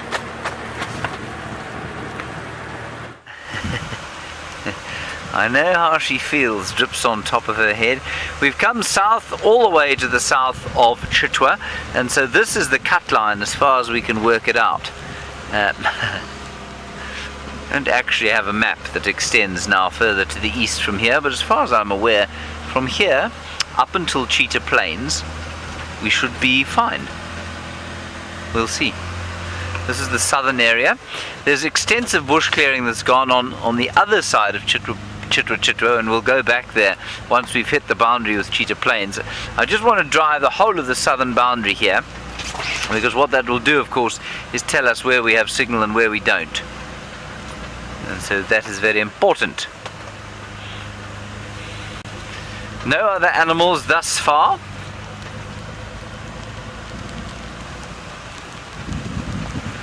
Hello, Debbie. While we talk about clearings and bush clearing and vegetation and woodland and that sort of thing, you're wondering about sodic areas and whether there are any here. I haven't seen any, Debbie. I don't think that there are vast sodic clearings like there would be on Cheetah Plains. I'm not sure that they exist in this particular area, and I certainly haven't seen any, but there are some artificial clearings, and we'll talk quite a lot about those as we go forward and as I show them to you earlier. This is the natural bush that we're looking at now. Now, I cannot show you that kingfisher, I'm afraid, because he keeps flying into a position where VM will be unable to film him. Anyway, woodland kingfisher, chipper, chipper. We don't know what this area looked like 300 years ago. We have some vague accounts from about sort of 200 years ago or so, and some slightly less vague ones from about 100 years ago. But between 200 and 100 years ago, of course, the elephant population of this area was decimated by settlers and their guns, and the ivory trade that ran, I think, largely out of Delagoa Bay in Mozambique, which is now, of course, well, became Lorenzo Marques, and then it became Maputo, which is the capital of Mozambique. And so, with the decimation of the elephant population, when I say decimated, I mean, of course, many of you would have heard me say this, by the time they proclaimed the Sabi Game Reserve in 1898, there were something like 10 elephants left in the area, so there really were not a lot of them. And that would have had a profound effect on the vegetation. We know that elephants are, of course, a keystone species of this area, and I think we're going to go left to be safe. And so you take them out of a system, of course, the bush is going to get a lot thicker. Then, over a course of the next century, up until sort of 1996, the elephant numbers were artificially maintained at around about 7,500 in the Kruger Park area. That thumbsuck number had no scientific basis at all, and so whether or not that was a carrying capacity of elephants is moot. It's highly unlikely that it had anything to do with the carrying capacity at all. So I think what you'll find is that this vegetation that we're looking at now is not necessarily the most natural or the most obvious that it would have been before human intervention. So, in a long and roundabout way, while we're not looking at any animals, when we go off back towards the west, and I show you the sort of artificial clearings there, I'm not convinced that that's not probably what it didn't look like before the decimation of the elephants, but you can make your mind up for yourself once I've showed it all to you.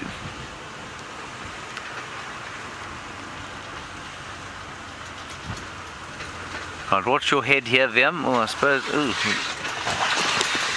Lots of wetness all over my face. Anyway, here we go. And so far, we seem to be maintaining signal very nicely. Now, Aaron, you're in New Zealand, wondering about the Torchwood Pride and saying you're wanting to meet it. The Torchwood Pride, Aaron, as far as I'm aware, and I've just looked at the latest Sabi Sand sightings report, is very seldom seen other than on the eastern extremities of Torchwood and sometimes Cheetah Plains. They don't come here. This is the domain of the Styx Pride. And with it being the domain of the Styx Pride, well, I think we are going to be able to spend a lot more time with them, hopefully, fairly soon. Now, there seems to be a lodge up ahead. I'm hoping desperately that it's Cheetah Plains. It could, of course, be Mala Mala main camp, in which case we'll be in a lot of trouble. I'm joking, it's definitely not Mala Mala. I think it's Cheetah Plains. And that means we've come to the far east of Chitwa Chitwa. There we are. This is very exciting. So we're about to pop out onto the Cheetah Plains driveway. Then we'll have a little look at our map. And I think we'll go probably relatively similar route back towards the west. Well, this is marvelous news, everyone. The great news is that the only place we've lost signal is in the valley of the Molwanini, and that, of course, is the only place we lose signal when we come across to Cheetah Plains. And that's brilliant news, because when we go into TV next week as the new year, or I'm going to say this because I can't resist it, when we go into TV next year, which of course is in 3 days' time, we won't have to do too much moving of signal and antennas and things like that, so that's great news. I'm not sure what road I'm on now, but I think we're okay still. We should pop out on the driveway, and then we'll consult the map. Not a great deal of activity animal-wise in this particular area. I did see one duiker. It ran away before VM could turn the camera to face it directly into his tent. But I'm sure you're all enjoying coming on this little trip with us. Do talk to us, #SafariLive, questions@wildearth.tv.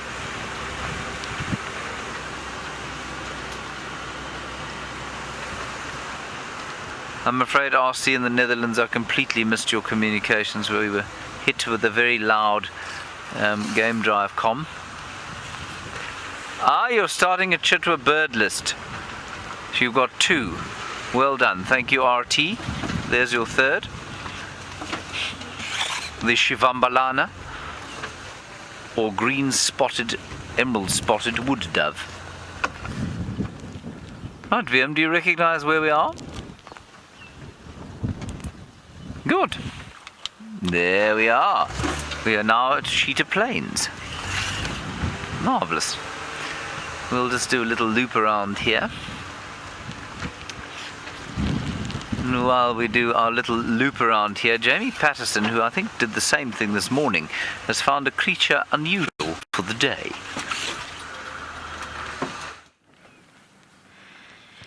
A lovely creature. I didn't have the same thing this morning. I had a slightly different but very similar little creature in the form of a pearl-spotted owl. But now we have a white-faced owl in one of his favorite trees just to the north of Buffelshoek Dam. So an unusual little bird. You don't see them very often, which is why when we see them, it's one of the birds that we will call in over the Game Drive channel. As you can imagine, we don't call in yellow-billed hornbills or red-billed hornbills or fork-tailed drongos, but the sight of a white-faced owl is enough to bring everybody scurrying from far and wide. So I'm very, very happy that we did manage to get it on camera, because Brian and myself, well, it's been an experience, hasn't it, Brian, to try and put this poor little owl on camera. I've been trying, the roof is somewhat in the way, and every time I try to get it to a position, the roof would be there. So I've managed to utilize a ramp-like effect on the side of the road, and utilize the size of a mitre drain to tilt up the front of the vehicle so that we can show it to you. So it's not the world's best view, I confess. I had a better view earlier, but Brian had no view at all. So I guess this is the lesser of two evils, in that we've managed to get our gorgeous little white-faced owl on camera. Our white-faced owls, and I've been looking for the second one, but as you can see, it's quite a dense tree now that summer has arrived. There's lots and lots of leaves in our way. There's usually 2 of them in this tree, and there might be a second one hidden somewhere around there. But white-faced owls are fascinating for their ability? That's not a word. Ability to shapeshift. And what I mean by that, because it sounds ridiculous, is you can see one of them sitting normally in the way that our little one is, sort of puffed up and quite fat. Oh, having a groom, get rid of some of those water droplets. I wish I was covered in feathers like that right now. Looks so cozy. Being a jolly good scratch. But the other form that they can take is where they stretch themselves right up and become very thin and ridiculous looking. They basically almost double their height, but all of that sort of, I don't know how to describe it. It's basically like stretching an elastic band. They get taller, but they get thinner at the same time, and then they look very austere. I don't know of any other way to describe it. They look very, very austere. I'd show you in my bird book, but I don't have my bird book because it's drizzling.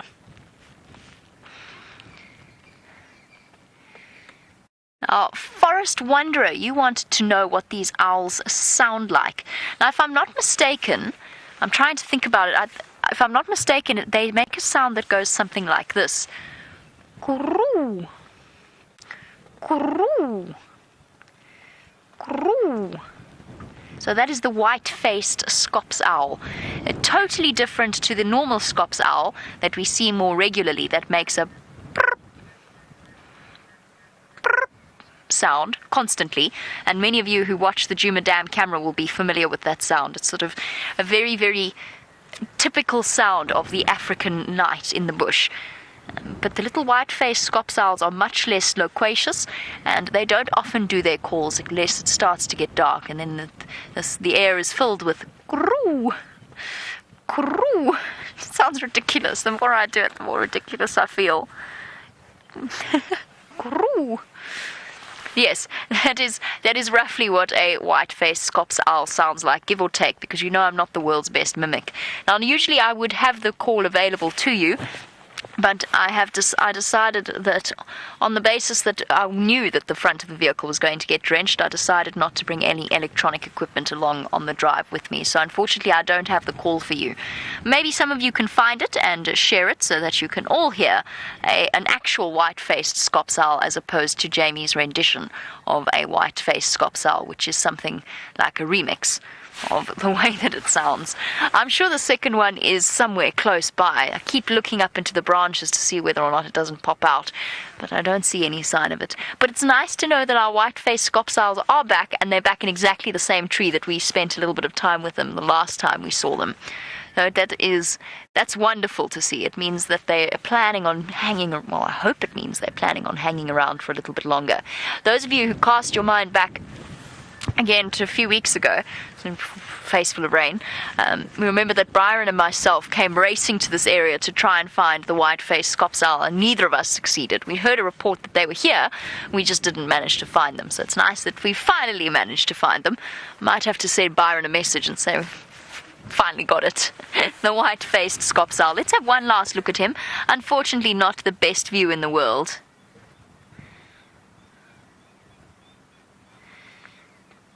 Gremlins General. Please keep your gremlins away from our technology.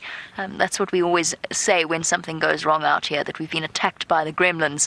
Gremlins General, you said you thought that owls were supposed to be asleep during the day.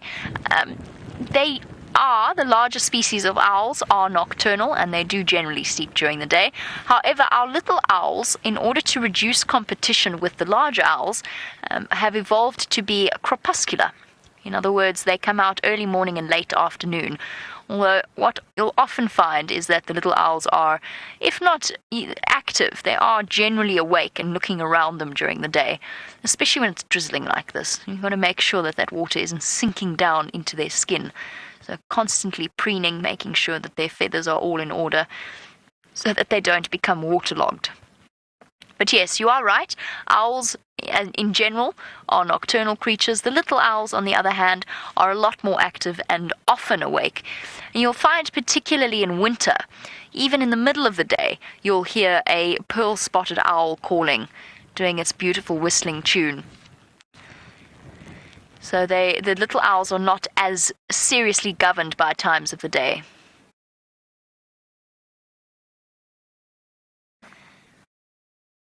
And Ilana, welcome as always to our Sunset Safari. Lovely to hear your name once again.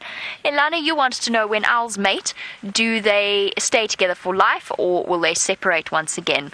They do stay together for at least the season. They are monogamous, and both the male and the female will help with raising their chicks. Now, I know that the larger species of owls will stay together or can stay together for life. I'm not 100% sure about the littler species of owl. My instinct says yes, they will mate for life, but I'm not 100% sure. I definitely know that they are seasonally monogamous. In other words, during their breeding season, they will stay together and both will raise the chicks. I'm not sure whether that extends to the rest of their lives, but I think it might.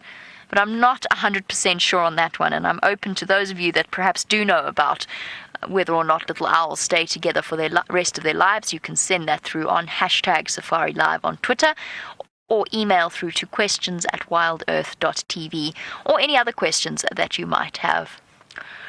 Right, Brian, we managed it. I think we might leave our little white-faced scops owl since our view is somewhat obscured, and then I've got to try and awkwardly get out of this angle that I've found myself at. Let me cover up my monitor once again. There's plenty dripping down here. So while I go and have a look at Buffelshoek Dam, see how much water has fallen, let's head over to Steph and find out how he's keeping himself entertained. I'm definitely keeping myself entertained in the tent. I quite enjoy being here from time to time. Not always. My forte is being out in the bush. But shame, I just have to feel sorry for both Jamie and James, busy bearing up underneath the strain being out there in the wet. It's absolutely not nice. But, at least they're keeping themselves busy. I see one's got a lion, others exploring some new land, and all good. Now, one thing I did want to do was have a chat to you about one of my bubblegum bush facts again that I didn't impart on you a little bit earlier. For those just joining us, this is the Strychnos spinosa, or the green or spiny monkey orange, or as I like to call it affectionately, the bubblegum bush, because it smells like pink bubblegum. It's one of my favorite fruits out here. But the rind of this particular tree, especially when it's green, and the seeds are used as a very effective snakebite remedy by the local tribal people, and it's used in particular to cure the bite from neurotoxins. And when we talk neurotoxins out here, we talk about the mamba. The black mamba has a very potent neurotoxic venom, which occurs here on the eastern side of South Africa. On the western side of South Africa, of course, we have the Cape Cobra, which is also very potently neurotoxic. And what that means is that it basically stops your heart from working properly and from you being able to breathe properly. The strychnine that is occurring in these particular fruits is a very effective balancer to that. So in other words, what the mamba venom does in terms of retarding your heartbeat, or your ability for your heart to beat properly and for you to be able to breathe properly, the strychnine in here counteracts, because that is the nature of the poison inside this particular fruit, and it sort of speeds up your heart and speeds up your respiration, and so it balances one another out. Now, I'm not saying that you need to go out there, get bitten by a mamba, and then munch this woody fruit here and see if it counteracts the venom. What I am saying, though, is it's been used for thousands of years to do that. And there is some scientific proof that it can work. Quite nice, hey? Another one, well, before we get there. Now, before we get to that, David has asked me, can a black mamba bite kill an elephant? David, how do I answer that question? Probably not. For the simple reason is that it doesn't inject enough venom to stop the heartbeat of an adult bull elephant, and the respiration, and B, the fangs would be too short to fully penetrate the skin. So while I'm sure that the venom in enough quantities will do something of a terminal nature to an elephant, it probably won't be injected in any sufficient quantities to do that. Probably give an elephant a proper headache and a fright, but it's not going to be in sufficient quantity, and then the fangs, which are only about that big, won't be able to get through the skin of an elephant, which is that thick. So you can see the fangs won't do near anything. to an elephant. I think the only snake on earth that I've heard of, at least anyway, that injects venom in sufficient quantity to do anything to an adult bull elephant is the king cobra. That is something that I've read somewhere along the line, and the fact just sort of pops into my mind. While I'm sure very many snakes possess the toxicity to do some significant damage, the fact is that I don't think that they, for the most part, their fangs will be able to penetrate the skin, especially on the feet, which is really, really thick, and then injected in sufficient enough quantities to do anything. Which brings me to a story about a little guy that got bitten on his back. I was on holiday now, and the neighbor where I was staying, his little boy, got bitten on his back by a Mozambican spitting cobra while he was in his bed. And it's the first time I've really been close to somebody that's been that small. He's only 12 years old. A. B, that I've been able to be with this person for an extended amount of days to see what this venom does to a person. Now, Mozambique spitting cobra is responsible probably for one of the snakes that's responsible for the most deaths in people in South Africa from the actual snake bite, not envenomations, but deaths from snake bite in South Africa, numbering a few dozen per year. And it has a very potent venom, which is a mix between neurotoxin and cytotoxin. So neurotoxin creates issues with your breathing and your heartbeat, and initially is quite deadly, but it's the cytotoxic effect afterwards. So the tissue damage, the necrosis, and the septicemia as a result from an infected bite, which is quite often just as dangerous as what the neurotoxin will be. And I watched this little boy go through the healing phase, basically, for the 5 or 6 days that I was with him, and where his back was big and swollen across his entire back area, it gradually subsided to a patch probably about this big of tissue that was damaged, and then around the bite site was about that much of absolutely just a pit of just this necrotic flesh. It was absolutely horrific to see, and I wish I could have done more for him, but in any case, that is just part and parcel of getting over a poisonous snake bite out here. You just got to deal with all the knock-on things that have been going on from that. All right, now my world, before we go on to this nice story, you've just asked me how dangerous puff adders are. Very is going to be my answer to that. They're also responsible for a lot of snake bites out here, are the puff adders, but because they've got a very strong cytotoxic venom, and because our advances in medicine are such that we have quite good ways of treating septicemia, and our antibiotics are very, very good, and we've got all these different types of sprays and creams that you can put onto an area, as well as keeping it clean, quite often puff adder bites, while they look bad, are treatable. In other words, if you can get on top of the infection, if you can get on top of the necrosis and cut out the rotting tissue, you're only going to be left with a scar rather than having a complete system failure due to septicemia, which would happen in a country that doesn't have a robust hospital, like South Africa does, where you can get good quality medical attention almost everywhere. But now, well, I'll tell you about this when we come back. Right now, and before it runs away, you are going to go to James, who's got a water buck for you.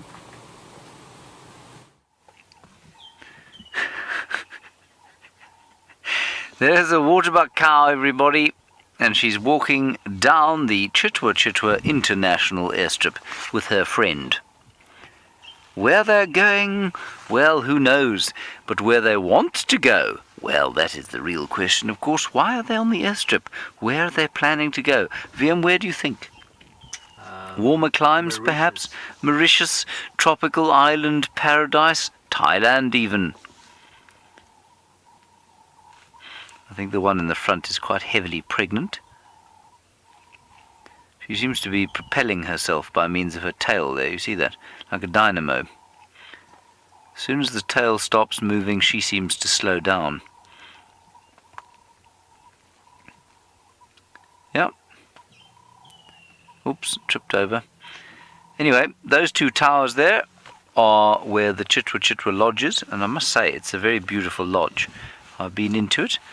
I haven't stayed there, but I have been in there, and it is very, very pleasant. Okay, so we've come back after a brief sojourn further to the south, possibly than we should have gone, mum's the word, and we're going to keep going now towards the west. And over here, on the northern side of the vehicle, or on the right-hand side of your screen, whichever you prefer, are those clearings I was talking about. And they're a little bit like quarantine, in that they are kind of this parkland. It's this semi-artificially created parkland where all the big trees remain and the understory is not there. And of course, to the human being, as I've said to you before, this is very attractive. Why are there cross guinea fowl there? Let's just go down there. There's some guinea fowl alarm calling at something in the middle of the clearing there, next to the place where the Chitwa Chitwa people have a braai. And a braai, of course, is a barbecue. Vimbi, can you see them? No, you can't see anything, sorry. While we drive around here, I just want to tell you something that I learned last night. I won't tell you how I learned it, because it's slightly embarrassing. But quarantine, the word quarantine, do you know where it comes from, Vim? You mean the place quarantine? The actual word quarantine. No. The word quarantine comes from quatros, which means 40, as far as I understand, in England. At least there's something on top of that mound there. What is that? It's a guinea fowl. What's it shouting at?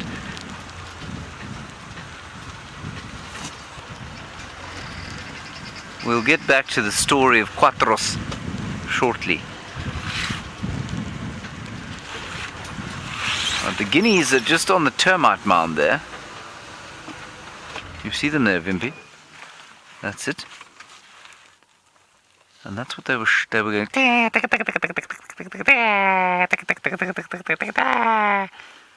And quite often they'll do that if they have seen a leopard. Now, on the off chance that a leopard went off this way, we'll just do a loop round onto the airstrip and then back along the road we were going. So, quatros means 40, and it comes from 40 days. I smell death. There's a very old carcass to the right-hand side. And when the years of the Black Plague were going on in the, what was it? 15th century? I think it was the 15th century. When a ship came to Venice, they had to dock outside the bay and spend 40 days there before they were allowed to come into the city. And that was where quatros, 40 days, became quarantine, and that's where the word quarantine comes from. Wiem, are you so amazed? He's not sounding very impressed, and nor was Kirsten. Kirsten yawned when she spoke to me last. Anyway, that's where it comes from.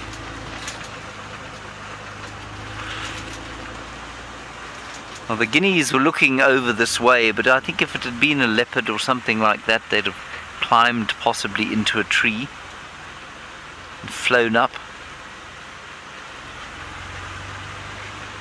I see not lion or leopard.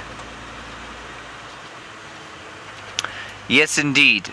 Lynn, on the subject of leopards, which you have just asked a question, do you think that we'll see other leopards that we don't normally see? I think that we're going to see a lot more of Tandi. This is her kind of patch. She likes to live on Chitwa Chitwa, that Molwanini drainage line or river that I was telling you about earlier. She knocks about there quite a lot. So yes, indeed, Tandi and her cub. We think does she have one left? We think she has one left.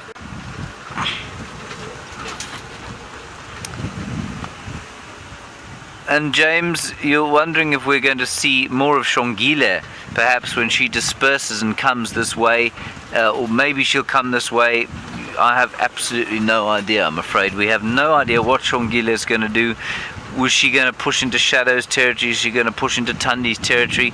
At the moment, of course, there is a vacant territory, very kindly opened up by her father, Tingana, when he ate Shiluva. And so that's possibly where Shongile will go, or Karula will move further north, and in so doing open up a territory for Shongile to the south. Wiem, am I seeing things? Yes, I am. It's a piece of wood. Never mind. I know you're not seeing anything.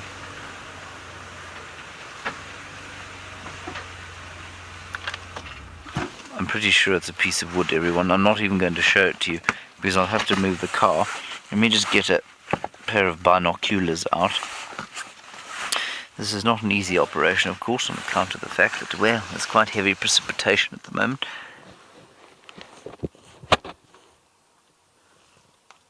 It is a wood. It's a wood that looks a little bit like a leopard. But when you look at it through binoculars, it doesn't look anything like a leopard. It looks like a wood. Sorry about that. Right, so if Viam pans slightly off to the right-hand side, you will see artificial clearings. And that's what we were chatting about earlier. And I'd love to know what you think about these. Let's have a chat about it, given the fact that we're not looking at any leopards just yet. When I say artificially cleared, you can see that the trees have been thinned out here. Hello Matt, you're a new viewer. It's wonderful to have you with us. We've been talking about Shongila, who's probably foreign to you, and Tandi equally so, Shadow likewise. And you say, how big is a leopard's territory? Matt, in this area, a leopard's territory is normally around about 150, is it right, 150? No, 15 square kilometers or so. So about 150 getting completely confused here with my conversions. Roughly,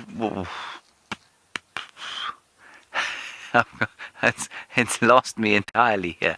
1,200, yeah, about 1,500 hectares or so. About 1,500 hectares is a pretty big leopard territory, so just over 3,000 acres.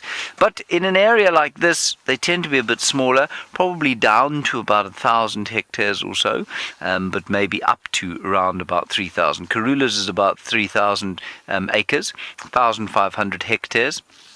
And some of the other leopards' shadows seems to be much smaller, probably about 2/3 that size.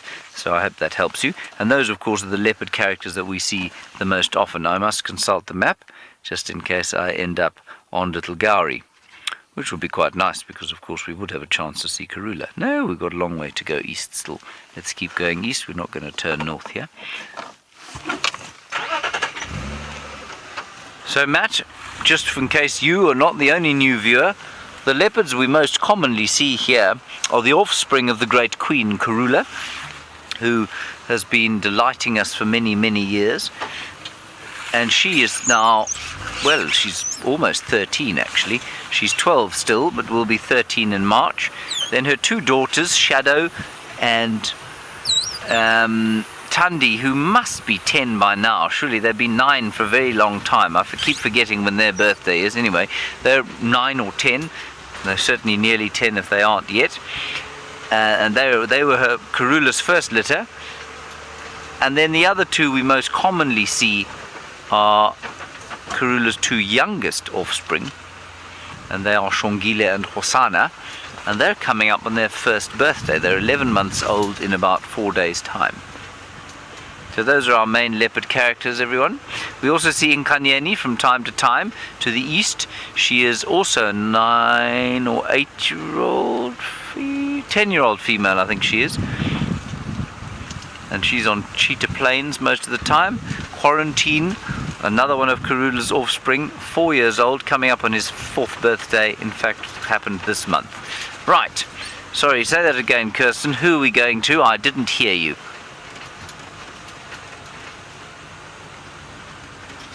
Jamie Patterson. Right, let's go across to Jamie Patterson and find out what she's doing. I am trundling around looking to see what we can see. I was going to show you some impala, but they ran away. Please don't run away, it's okay. Here we go.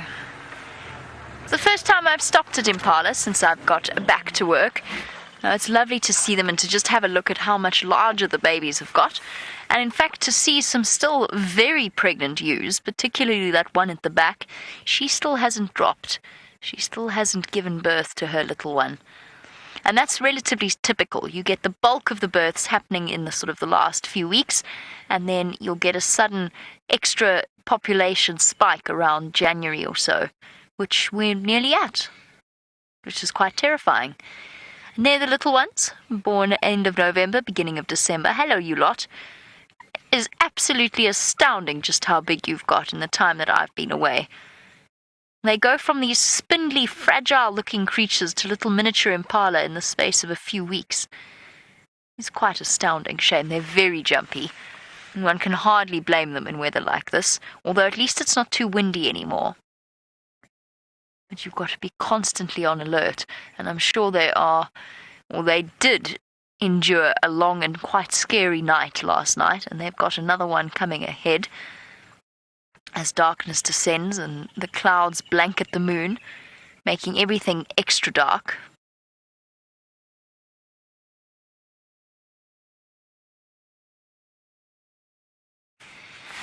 And J. Bob, welcome to our sunset safari. While we look at our impala, which is definitely not something I've ever had a problem with, J. Bob would like to know whether or not in the rainy season we ever have a problem with animals attempting to seek shelter in our living quarters. Yes, the most common one is frogs and snakes. They tend to huddle up around there. Occasionally we get birds that seek refuge in the rooms.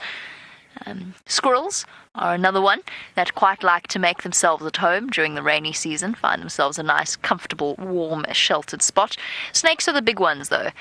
I spoke about it this morning, the fact that for some reason they seem to, I think it's because often the windows are left open in bathrooms, but that seems to be the place that you very frequently find snakes and scorpions. That's where they seem to come in. Somebody once told me the story of a bedraggled impala inside. I've never had that happen, though. I've never ever had an impala seeking shelter inside, or in fact any big mammal. I've had mammals come inside in search of food. That's a different story. There's nothing like finding yourself with a hyena in your kitchen, which fortunately has never happened to me, but has happened to people that I know and people that I'm friends with. It does occur, and that's more out of a search for food than anything else. Generally not seeking shelter. I once opened my kitchen door, and there was a lion outside it, but that was a very brief moment, and we both got a serious surprise, and I shut the door, and the lion bolted. But it was an interesting moment. What else seeks shelter inside? That's pretty much it. Brian, have you had any surprise visitors recently? No. I haven't had too many either just yet. Although we're slightly more cautious when it comes to walking around barefoot at night and around the rooms and inside the rooms as well. I have no desire to find myself in the middle of the night getting up and being surprised by a snake or a scorpion. But yes, they do come in. But those are the main visitors. I had a frog that was living inside my cupboard for about 3 or 4 weeks. It wasn't stuck there. It was just, the frog just was happy there. And I think because there were all those mosquitoes around, attracted to myself and Brent, and the frog was taking full advantage of that situation. It's gone now, which I'm quite sad about. I'd got quite used to opening up my cupboard and seeing a frog there. Well, we go off in search of other things. I wonder whether Steph has had any visitors sheltering in his tent. Let's go and find out. I haven't had any visitors sheltering in my tent, but I have enjoyed exploring the area around the tent, to be quite honest, over the last couple of times. But before I show you what this is, I am going to share my story with you. This was one of the very first flowers that I learned as a field guide how to identify. This is called Oldenlandia herbaceae, and I learned it here in the Sabi Sands. They like to grow in these sandy patches of soil. They're pretty much the only flowering plants that sometimes grow on a patch of soil. And they have this tiny, tiny white flower with the yellow center, as you can see over there.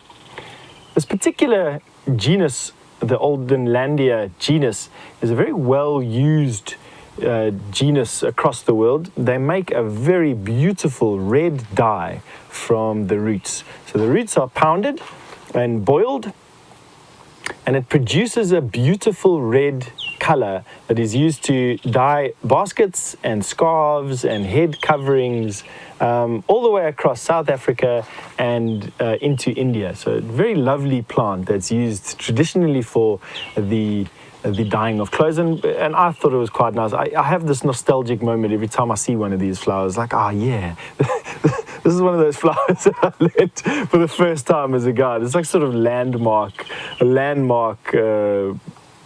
identification of these things. Very pretty little flower once you get down into it. As you can see, I'm trying my best to hold my shake in check. Oh, that is, yeah. Thanks, Kirsten. All right. Now, something that isn't going to run away is what I've got to show you over here on the screen. This is another one of my favorite. This is one of my favorite plants. This is called the Leucas glabrata, and is another one of those plants that is used around the world as a very, very effective cure against skin disorders, in particular where you have inflammation of the skin. So where you have psoriasis, or psoriasis, I should say, now I've forgotten the word that starts with a D, that when you get blisters and itchy hands and feet and legs and arms, derma something or other. Please excuse me, I've gone blank. But anyway, I'll teach you about that now. What is interesting about this particular plant is the fact that it's got this hairy piece on the right-hand side. That's called a calyx, and it's called a calyx because it isn't quite a petal, and it houses the anther and the stamen of the plant. Now, what I've got here under the microscope is the ability for us to show you some of the pollen that is gathered on the end there. Just have a look at how fantastically delicate that is. Let me just get it into focus. There we go, and then I'll leave it alone for you. Have a look at how delicate that is. Isn't that just unbelievably cool? I'm going to show you how it works in a second, but it's used to dust the backs of bees, the thorax of a bee. So when you come back to me now in a little bit, I'll show you how delicate this particular flower actually is, and exactly how cool that is. So here we go. That is the Leucas glabrata, and what you were looking at is that hairy cap at the top of the leaf, or at the top of the flower, called the calyx, and inside there was the stamens with their pollen on. Now, how this works is I'm going to try and show you how it actually dusts a bee's thorax. So a bee would come in, let me just use my wing cover from this is my bee, imaginary of course, coming in, and as it would come in, it would go for the nectar which sits in this receptacle, and it would touch, and there it gets dusted, you see? As it lands, it gets dusted by that calyx, obviously in an area that's not going to get wiped off easy. It gets dusted with the pollen, and then it would go then to the next flower on a different Leucas glabrata and get dusted again as it comes into land. There you go, you can see that. It's actually a better one. That is fantastic. And that's how this dermatitis, that's exactly right. Thank you so much for all your help. So let's go into how this, so apart from, that's how it gets pollinated, obviously with the calyx and the hairy calyx, and just a very pretty little flower. This particular tree is used to treat dermatitis and psoriasis, I think. But in any sense, it's very widely known, and it's been scientifically proven as a great anti-inflammatory.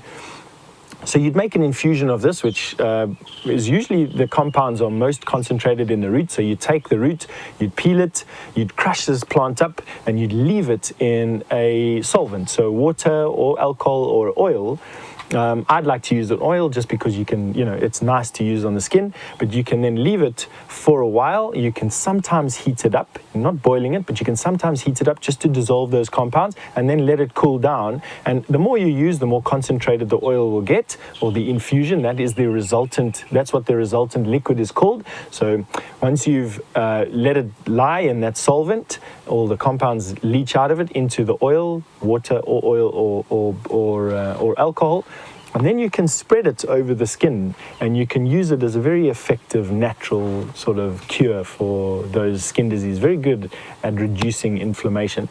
And because it's a very effective anti-inflammatory, it's also mixed with a variety of different things. You can mix it with chalk, for instance. You can put it in your mouth and gums and in teeth cavities that are quite sore. It'll reduce swelling in that. You can use it for a variety of different things. I mean, you could probably eat it for something, inflamed on the inside of your intestine. I wouldn't particularly do that. I just like the infusion part, and you can use it in that way. But just have a look at how fantastically beautiful those flowers are. Now, Crystal, you've asked me an interesting question about where in Africa is the best place to find wild flowers. And while I'm busy reciting or repeating your question, it gives me some time to think about the answer, because it is interesting in a way that I don't think is what you're going to expect to hear. So South Africa is widely known for having some very, very beautiful wild flowers. And if you go and research just a little bit in wildflowers, South Africa, you'll see that probably one of the first places you take into is the west coast of South Africa, which has a Mediterranean climate, i.e. it has a winter rainfall, but it's also incredibly dry and is the southern part of the Kalahari and has the most fantastic fields of flowers that you get in the springtime. They're literally the hills and valleys and mountains and full of flowers, absolutely beautiful. But I would say that probably the most diverse flowers that you will get would be in the forest. Am I wanting to say that? So South Africa has some very tropical forests on the east coast, on the coast itself, and a little bit inland against the Drakensberg mountain. You get some true rainforest in South Africa, not very much, but we do have some extending from KwaZulu-Natal all the way into the Eastern Cape, but on the eastern side, on the Indian Ocean side of South Africa. But we have a lot of flowers on the west coast of South Africa, and so do I want to say that any one is better than another? I suppose I don't want to say that. I would say that they're equal. Let me say that. I mean, I know sitting on the middle of the fence over there, or sitting on the fence, is no real answer to you. But let me do say this, though, that I do think that the plants with the most medicinal uses are plants that are found in the more areas where plants battle to grow. So you get plants producing their compounds that they produce, and those compounds are concentrated in plants that battle to grow. So I would say that plants of a medicinal use would be more clustered towards the western area of South Africa, not the eastern. But that's just me saying that. I mean, as I'm saying that, I'm trying to justify it, and I'm going to discount it by saying one of the most comprehensive medicinal plant works I've ever read is a book called Zulu Medicinal Plants, which is all about the eastern coast plants. So I don't know. Good question there. I'd like that. You had me thinking. I don't have an answer. I'm going to sit on the fence and say east, west coast, very different from one another. And of course, you'd have to decide which plants take your fancy before coming to visit. Now, on that note, and before I talk myself into a further corner, why don't we go and see what James is up to?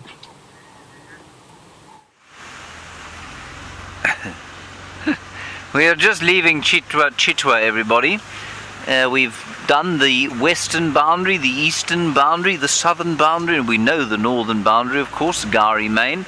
And so I think it's time to head to Djuma and see what we can see there. My next port of call will be Treehouse Dam. I'm hoping to see some froggies over that way. In fact, I wonder if we shouldn't just do a pass over Buffelshoek Dam to see what's going on there. On account of the fact that the Nkuhuma Pride does like to pop out there from time to time. Before we do that, however, we're going to stop here and have a listen to the frogs. I'll try and get us into a position where we can actually look at this little pan.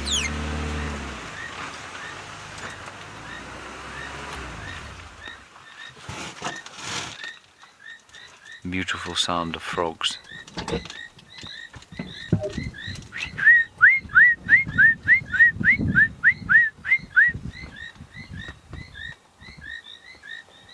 Isn't that nice? Such a nice summer sound that. Although the weather feels a bit Scottish at the moment, that is definitely a sound of the African summer evening.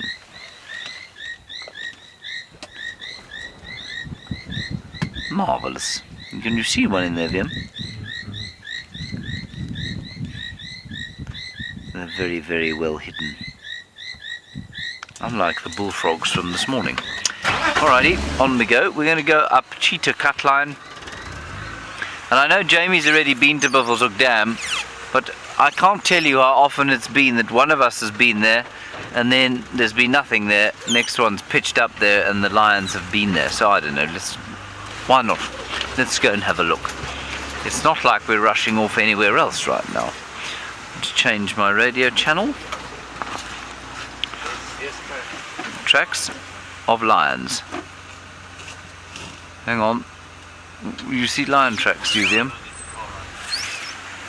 Presumably they came from somewhere.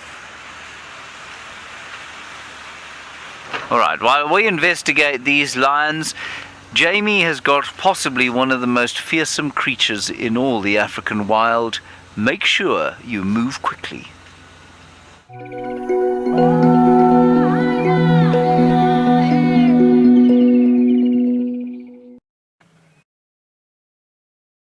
Sorry, everybody, I can hear a lion roaring. Just hold on a moment. That was such a surprise. Oh, it's so hard to gauge distance, but I'm sure those are the tracks that James had. And I'm sorry, I was going to act all terrified of this giant land snail because, as James said, it is one of the most terrifying creatures of all. But I got completely and utterly wrong-footed by the sound of a lion roaring. Hold on one moment. I'm going to try and contact James and find out where he is while we watch our land snail move at a great pace away from me. James? James?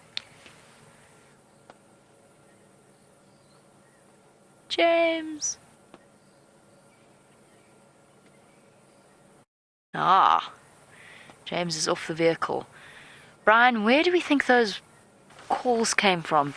It was so hard with the roof on, because it bounces off and you don't know. Ah, and James thinks that lion roar came from Torchwood. I'm not sure. I think if we'd continued along Drakensberg Road, I think we would have found them. I think I'm going to change my route completely and go and check. Maybe James is right. It could well be. But it would also explain potentially where our missing Nkuhumas are, because apparently there's some doubt as to which lions are on that buffalo kill on the Kruger boundary. Right, let's not get too distracted from our giant land snail. They're one of my favorite creatures to see. This is a particularly big one. This morning, we had a tiny, tiny little land snail, and I'm sort of hoping as I get out of the vehicle that those lions are going to roar again and maybe give us a chance to figure out where they are. Oh dear, my microphone's making a break for it. Stay there. Here we go. Now there's our giant land snail, and it really truly is a giant. It's okay. Shame he's feeling a little bit shy.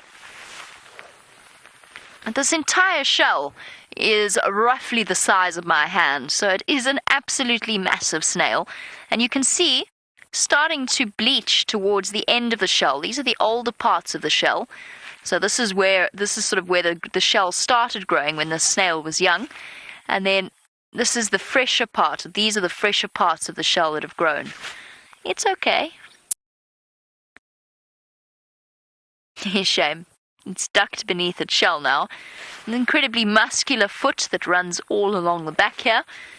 As our giant land snail, very much an animal that we only see when it rains properly like this, is well on his way somewhere.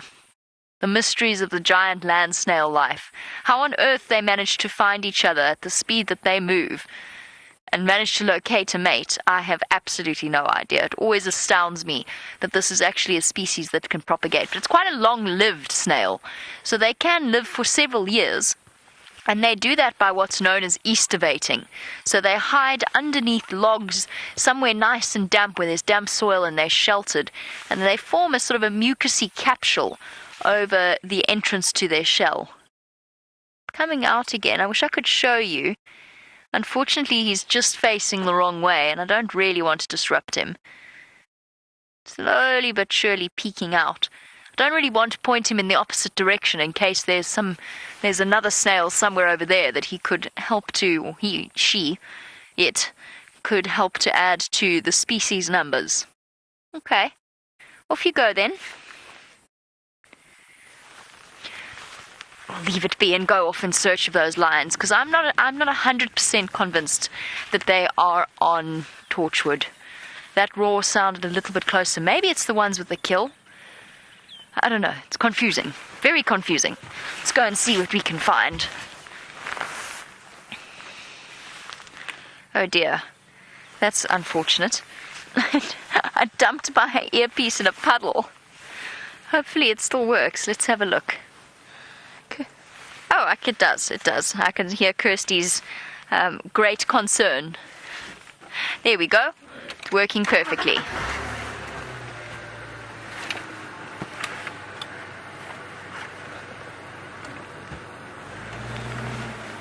And Jack, you want to know whether or not snails are considered edible, which is definitely something that many people ask, and quite naturally, because of course snails are considered a delicacy, or alternatively for some people that I know of, basically just a vector for garlic and butter.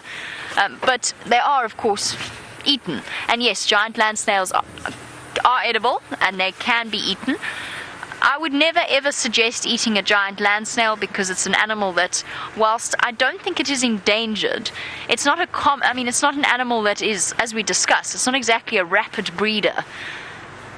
Producing more baby land snails, or finding another individual to produce baby land snails with, is not such an easy task.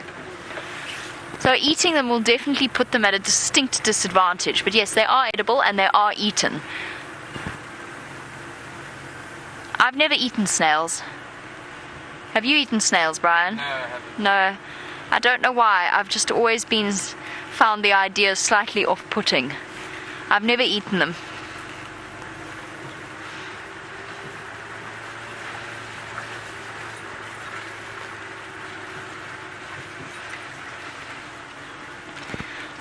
Another really lovely question coming through from Cindy in Tennessee.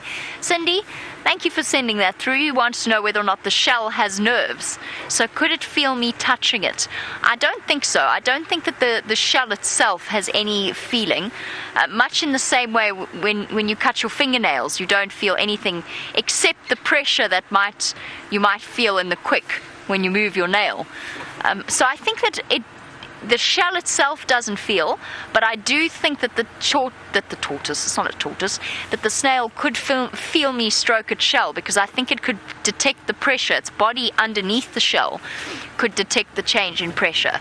So I do think that it could feel me touching it, and in fact its response, because it was poking its face out a little bit, and as I touched the shell it ducked back in again. So I think it can feel, but I don't think it's the shell that's doing the feeling. I think I think that's something else. I think it's the body underneath the shell. And when you see the shells, I think that's relatively borne out in practice. It's basically keratin, or borne out in the anatomy of the shell. It's basically keratin. There's no sign of any veins. There's no networks. Not veins. There's no sign of any nerves. There's no networks or anything like that, or fine lines in the shell. So the shell itself, I don't think, has any nerves. I had to guess. I would be astounded at my hearing if I could hear those lines from Torchwood. I can't, unfortunately, drive along this road. Nyala Road South is one of the ones that is closed after a certain amount of rain. So we'll carry on. Diane, you wanted to know if giant land snails lay massive amounts of eggs. Not as far as I know. As far as I know, it's not like frogs that can lay thousands at a time. As far as I know, it's actually quite a limited number. And by limited, I'm thinking around 20, maybe a little bit more, but I'm not 100% sure as to exactly how many eggs they lay. Perhaps Steph will know. I know Steph is the master of all things great and small. He might know exactly how many land snail eggs they lay. I do know that they search for crevices, they search for underneath bark, somewhere that is safe and secure that their eggs can hatch. And come to think of it, I don't really know anything about the incubation period either. I don't know how long snails' eggs need to incubate for. I don't know at all. But so a very interesting question, and something I'll have to go and do some research into. Oh, nearly slid off the road there.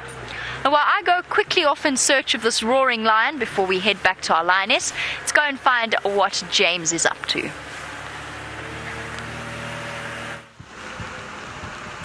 I'm afraid the lion, everybody, the tracks that we found is probably exactly the same one that Jamie heard calling inside Torchwood. Quite a long way inside Torchwood, we think. We found his tracks, we followed them a little bit, and then they crossed the road and went into Torchwood. Anyway, sorry about that. We'll keep trying along this way, and perhaps the rest of the Ninkapuma pride will pop out at some stage. Maybe they're sitting with those lions while we speak. Maybe one of them has made its way round to the lunch, very kindly caught by one of the others. Now, I wanted to tell you something of vital importance, but now I've forgotten what it is. Never mind. Something else will come to me as we drive along here. We're still on Chitwa Cut line, and the new or latest cloud has rolled in. You will see that the rain has started again, this time very conveniently coming from the northeast, so that it is blowing into my face as we drive along towards the north. It was doing precisely the opposite when we were driving southeast, so this is very unkind of it to be doing what it is right now. Perhaps some lights we should turn on. And I'm afraid that is all there is to say about the animal life out here right now. But luckily there's a question coming through.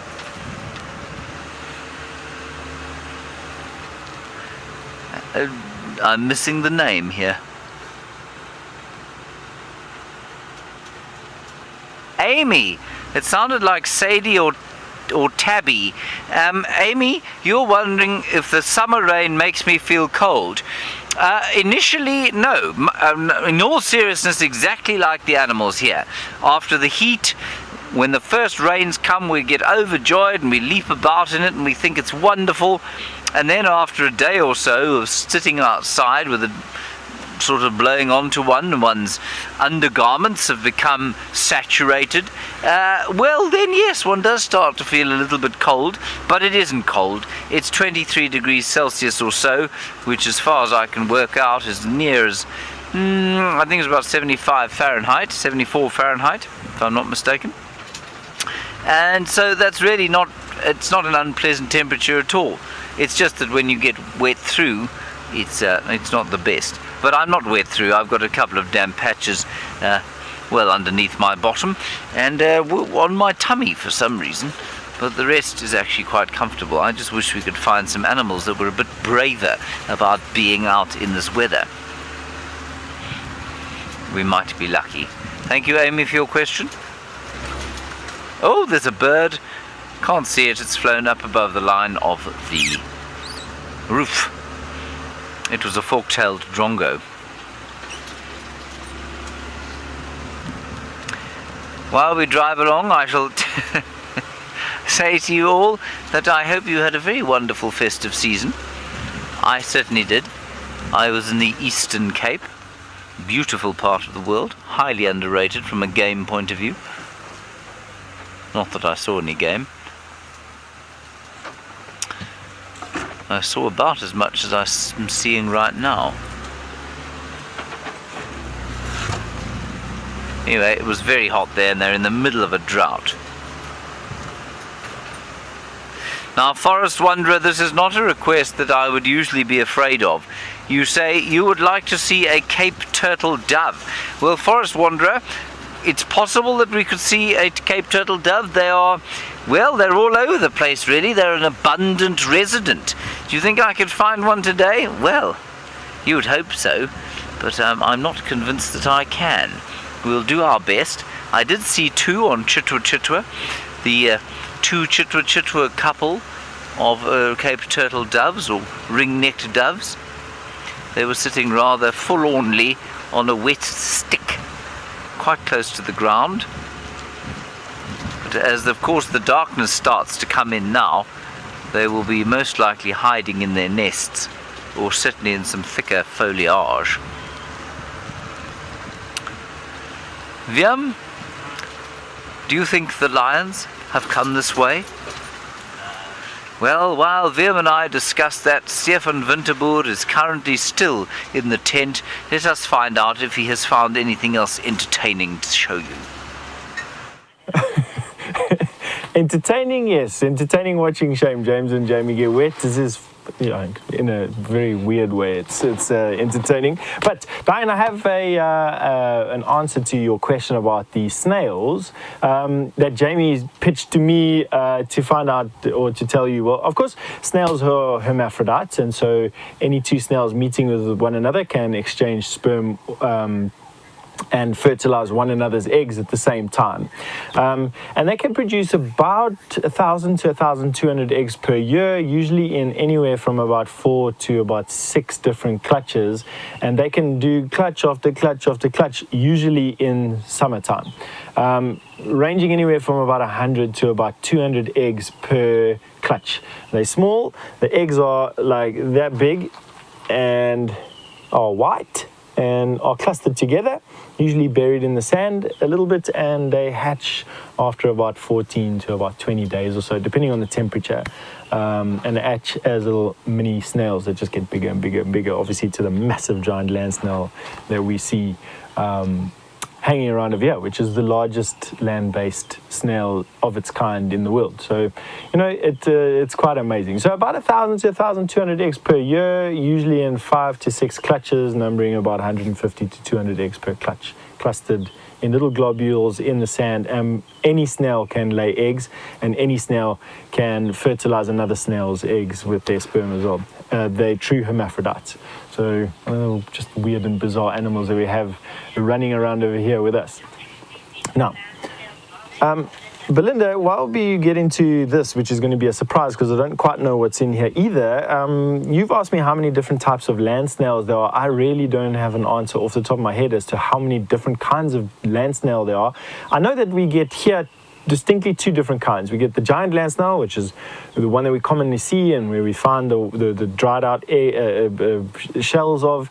We get a snail about half the size of that's got stripes on it. What it is, I have absolutely no answer to that. I haven't managed to find it at all. And then we get a bunch of aquatic snails around here as well. Not too many. I mean, the amount of mollusks that we have in the freshwater around here in the Kruger National Park, as well as on the land here, is limited. And then we have an invasive species of snail here, the single-banded snail, that I've seen in the northern Sabi Sands last year and this year, and probably been here for a few years, just judging from its spread into almost every single little microhabitat that I've gone and stuck my nose into over the last year and a bit.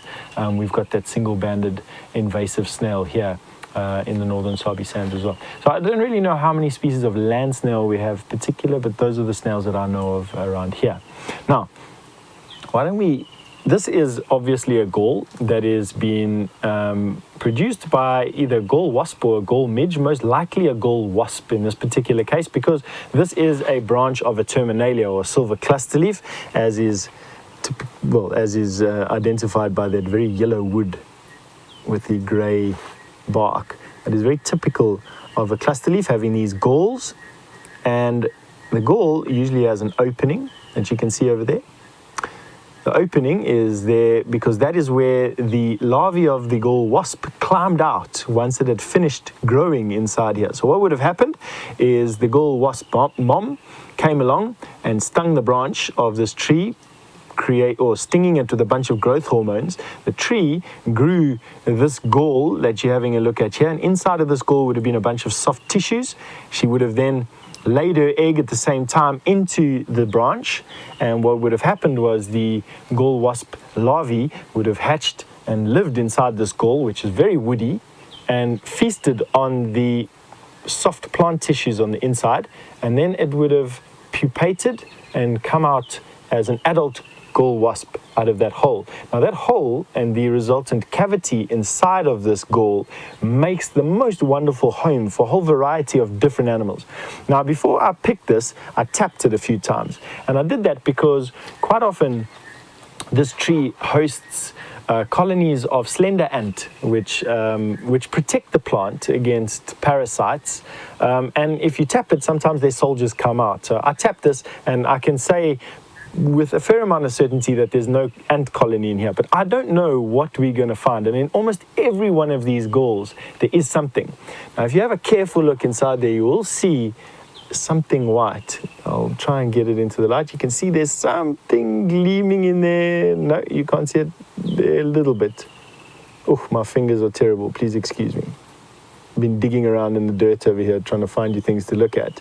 So without further ado, there we go. So something's inside there. I don't know what it is at all, but we're going to go and have a look at that now.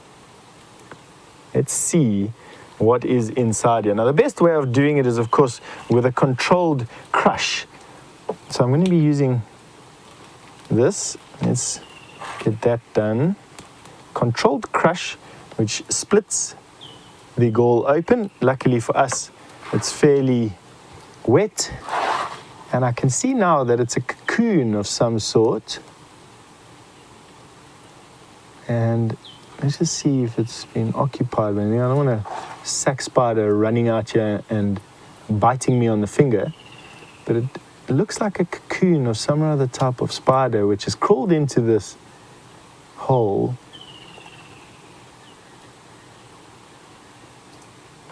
I can see something there. You can see some legs of some sort. Oh, have a look at that little mite. So whatever was in here has been eaten and parasitized by some other type of mite. Look at that. I think let's take this to the microscope and have a look under there, because I've got a funny feeling we're going to see that this, whatever it was, is being feasted on by a little predator. Oh, there is a slender ant colony in here. Or there's one slender ant. Okay, let's see what we can see under here. There the slender ant is, about to come and sting me on my finger. He's moved off now into the shade. There you can see in the center of the screen these mites that have infested the inside of this cocoon, basically eating whatever this is. Now, I got a funny feeling I know what this is.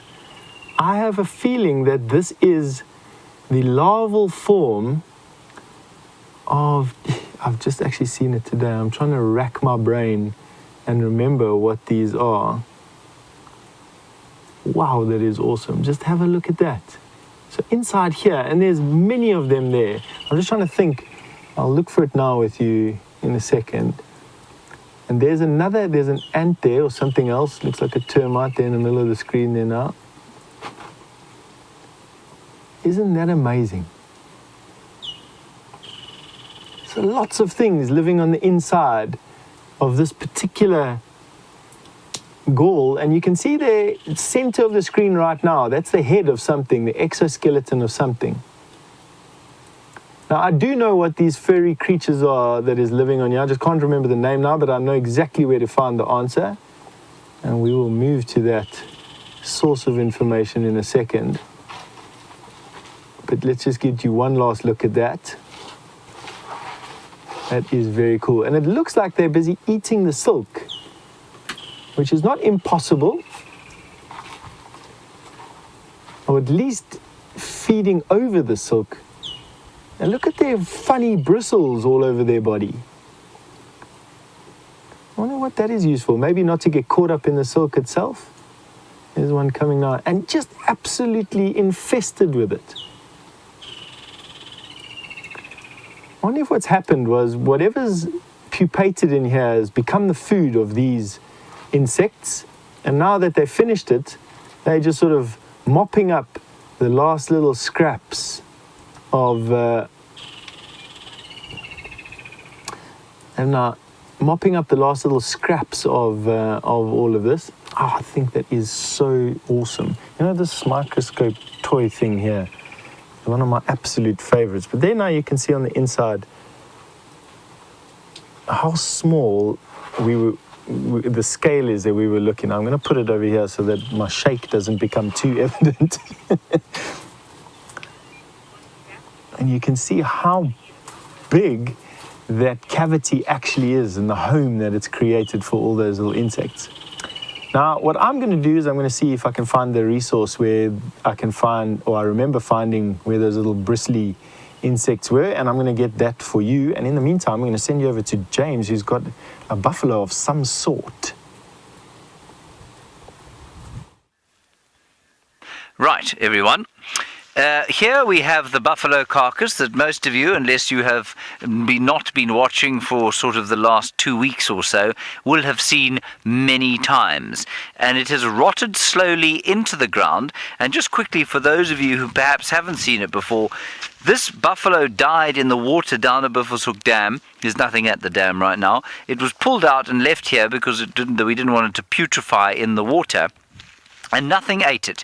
It basically melted into the ground, and by nothing I mean nothing in the way of big predators, but it has been consumed by beetles and maggots and little wormy type things that I cannot identify, but just about every single bone is here intact. It was opened up by a couple of hyenas a little while back, but other than that, it's remained the preserve of a whole lot of invertebrates. Now, for some reason, I don't know what that reason is, the larger predators, the lions and the hyenas, seem to pick up on the fact that this was a diseased animal. We think it died of some kind of disease, possibly as a result of the drought. They left it alone. They definitely came past here and sniffed it and decided that it wasn't for them. That was a rib that I was holding there. Now, eventually, I'm quite keen to come and collect these bones, and perhaps, we can add them to our collection in the tent. There's quite a lot of bone material here. The skull is entirely intact, as is the bottom mandible. That's unusual. Normally, of course, they get eaten off. It's a robin, never mind. Normally the nose gets bitten off by lions and hyenas. The spinal column is entirely intact all the way to the end of the tail. All of the leg bones are here. There are actually there's some mushrooms growing in here too.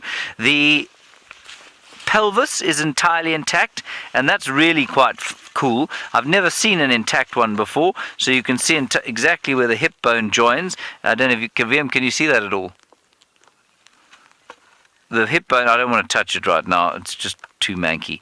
The hip bone would join in there where my stick is, so you can see all of that. And so I think we'll give it maybe a little bit more time. Nothing seems to be wanting to eat it, and then we'll come and collect a few of the pieces, and we can put them in our tent. I'd quite like to have an entire buffalo skull or buffalo skeleton in there, perhaps sort of arranged around the desk with the desk underneath it. I think that would be quite amusing. There was talk at one stage of trying to 3D print an elephant skeleton that I could operate from in the tent. That hasn't come to fruition just yet, but it would be quite fun, don't you think? Right, back in the car. Fresh bout of rain beginning. There we go. Always nice to sit in a puddle, don't you think, Vim? I love sitting in puddles. Especially nice, cool, cold puddles. Oh.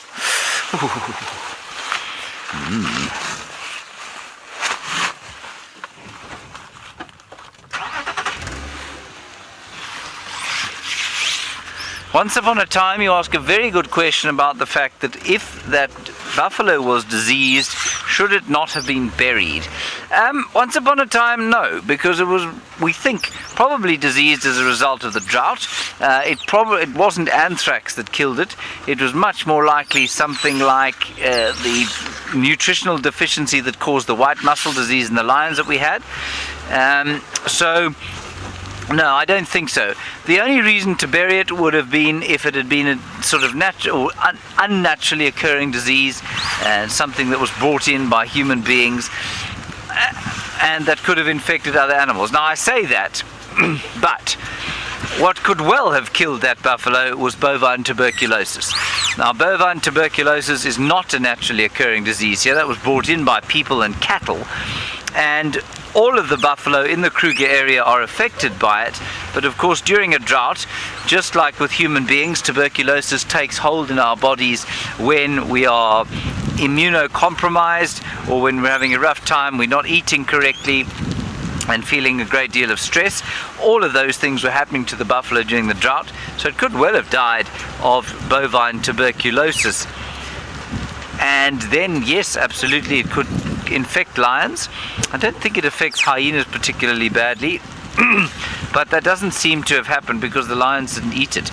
But all of the lions, of course, every time they kill a buffalo here, they are coming in contact with the bovine TB, so that wouldn't really have made a difference.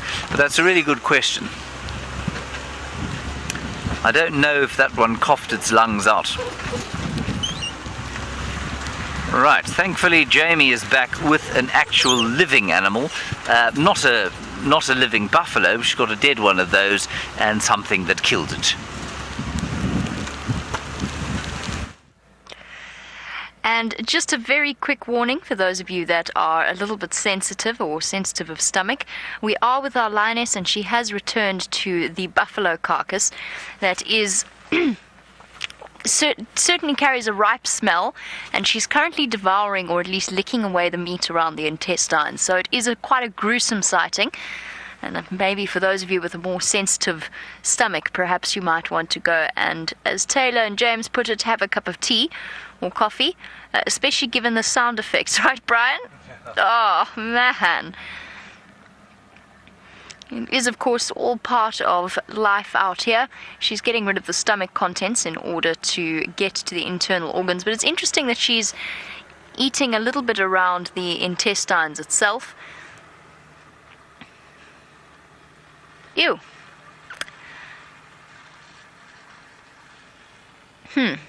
Sorry, got a sudden overwhelming wave of scent there. And it's not a terrible smell. It's not as though it's been rotting for the last however long. But it is quite unpleasant. In fact, it's one of the more unpleasant scents I've come across in a while. Perhaps it's just because I've been away for a few days and I've forgotten how to stomach that smell. So she's eating away at the hindquarters. It's the easiest way for any cat to get into the carcass that they've killed. And she's going to pull away the intestines and the stomach contents and then get to the internal organs. Yes, girl. That wasn't very nice, was it? And it just goes to show how incredibly tough the digestive systems of these creatures truly are. Sorry, just waving hello to one of the other vehicles. Hi, guys. How's it? There we go. At least our lioness is making the most of the meal that she's got, since the rest of her family don't seem to be too interested. I wonder where they are. I wonder what they're up to. I'm sure she's thinking much the same thing. I can see her listening constantly. She would have heard those lion roars that we heard earlier.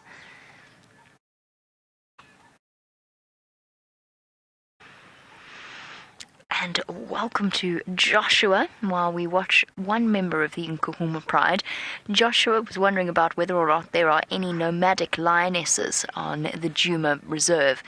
Joshua, not that we know of. It's always possible. It's quite unusual for lionesses to be nomadic. It usually happens when they have lost the rest of their pride and they find themselves all on their own, that you find that lionesses, or one lioness, will move about an area and not really have a territory of her own. But it's very, very rare that that happens. An example would have been the Shumungwe Pride, or the remains of the Shumungwe Pride. Now, the Shumungwe Pride, when I first encountered them, there was only one subadult male and two subadult females left. as part of that pride. So they were very, very young, and they had a really hard struggle ahead of them in order to survive. They weren't quite old enough to have perfected the hunting technique, and from what we understood, they were living or surviving a lot off scavenging carcasses from other kills and from other lions, and they were essentially nomadic. I haven't heard about the Shimungwes in a really long time. I don't know where they've gone. I don't quite know what's happened to them, but that would probably have been the closest example that we would have had to nomadic lions on this reserve. A pride that used to be several members strong and was reduced through bad luck, through hyenas. Apparently one of them was killed by a hyena. Oh my goodness. Oh.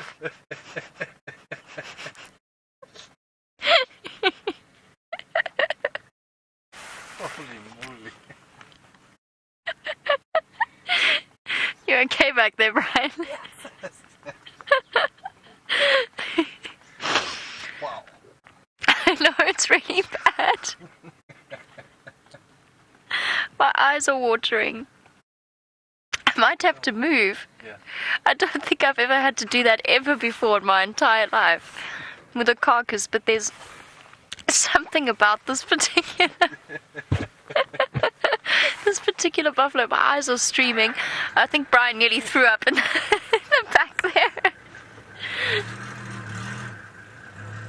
Yeah, we have to move. I don't think I can get through the next 20 minutes, Brian. I don't know about you. Oh man.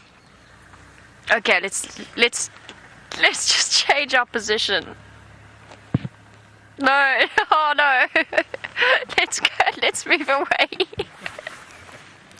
I cannot.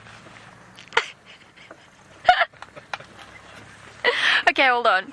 Sorry, we've got to move. I actually thought Brian was going to vomit in the back there for a second, and I must say I got hit by the same wave of smell. It's because she's left it for the last day, or since this morning. It's acquired a certain ripeness to the gaseous build-up in there that is quite intense. So while I try and find a position upwind, let's go back over to stay. I tell you, I don't quite know how to tell you how bad that smell is, but it infuses everything, and it immediately it sort of elicits the gag reflex that stops talking, and I completely empathize with Jamie and feel quite sorry, and I hope you enjoyed that, even with Brian coming into the fray there. It's nice. I seem to have found what we were looking at inside that silken cocoon. Come and have a look here in my book. That is as close to what I can get to what we were looking at. And it is, as you can read from the label underneath there, the plant-eating larvae of the vegetarian ladybird beetle. That is about as close as I can get to what that is. And I was busy looking through one of my favorite books that I have here. But we have found something else inside this, just something that I picked off of the closest terminalia, a tree that we have growing close to the tent. And have a look over here, that's come out to come and play. Inside there we found the mouse spider. Now, I know some of you are thinking, what are you talking about, mouse spider? But that is what we found hiding inside here. It is a very common spider in these bushveld parts, named because of that silken fur that you can see there. And if we had a look at the abdomen, which I'm not going to do right now, because I'd have to chase her out of there, you would see that she's covered in those fine silky hairs which give her the appearance of a mouse. So this particular gall housed the vegetarian ladybird larvae. It did house a slender ant, and it is housing a mouse spider. How cool is that? 3 different, very, very different species of insect, all in the same little gall. I will put this out. It won't harm her too much to not be attached to the tree, to be quite honest. So what we'll do is we will cover up this particular gall as best as I can. Again, obviously not to exactly the same standard as she was used to, but they are free living. They build a silken retreat, like you're seeing her building there, inside there. They build a silken retreat, and they are free living. So she'll actually come out at nighttime. They're nocturnal spiders. They come out at nighttime to hunt, and I'll go put her in a nice place out of the rain, just to make up for the rudeness of basically destroying her home. But I didn't know that she was in there, otherwise I wouldn't have done it. But anyway, that's the goal. And I mean, they're just fascinating little micro habitats or micro zones of just, as you said, or as you just saw, us just exploring what's going on in and around here, to be quite honest. Nice, very nice. All right, and before I get myself even more tongue-tied than I am already, why don't we can see what James is up to.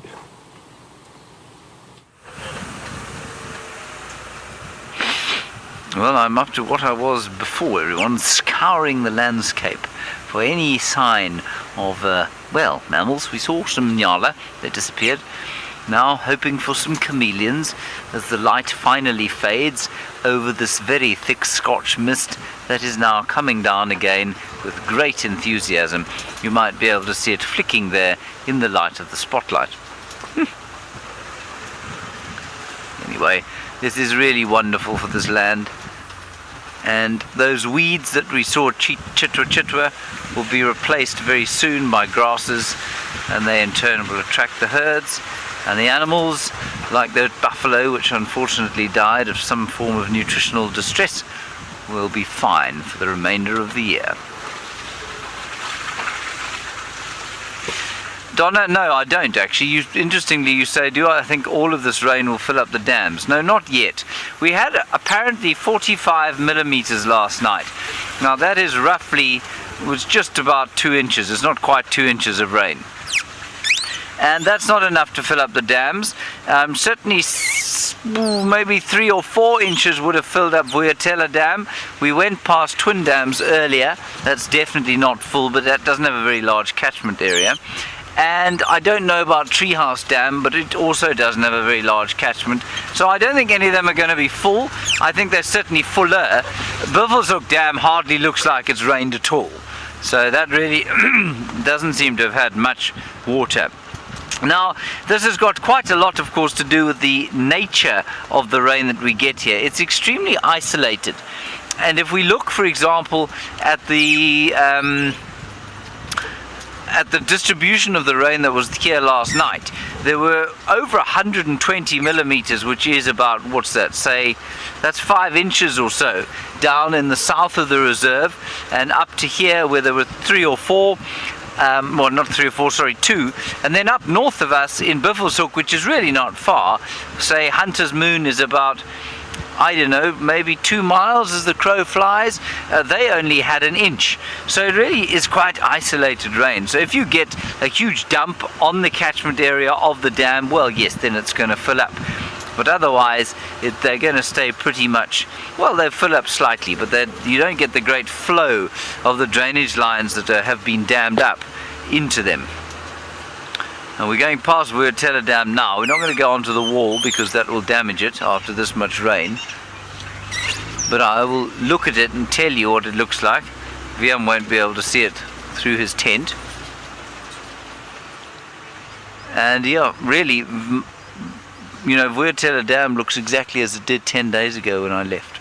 Alright, let's go back to Jamie and her stinky buffalo. Apparently she has more to tell you about its lovely aroma.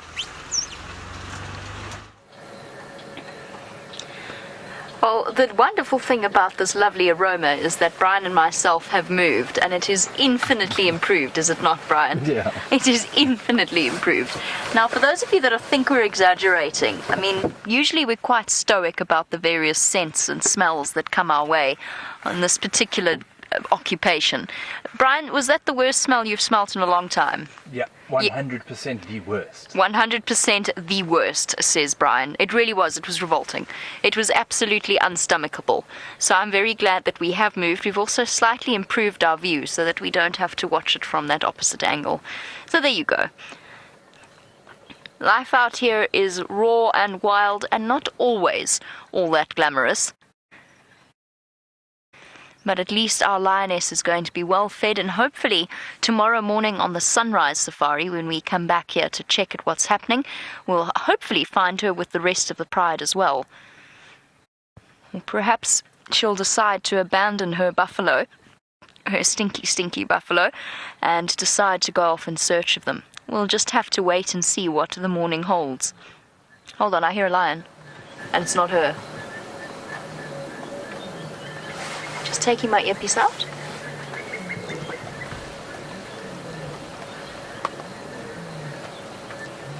Oh, no. Those lions are not on Torchwood. Those are not lions on Torchwood. Drat. I think they were hiding out. There we go, she's going to respond.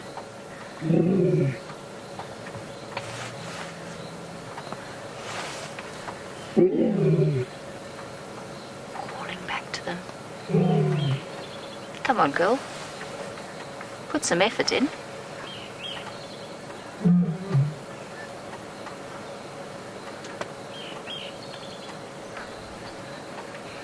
Food or company? Food or company?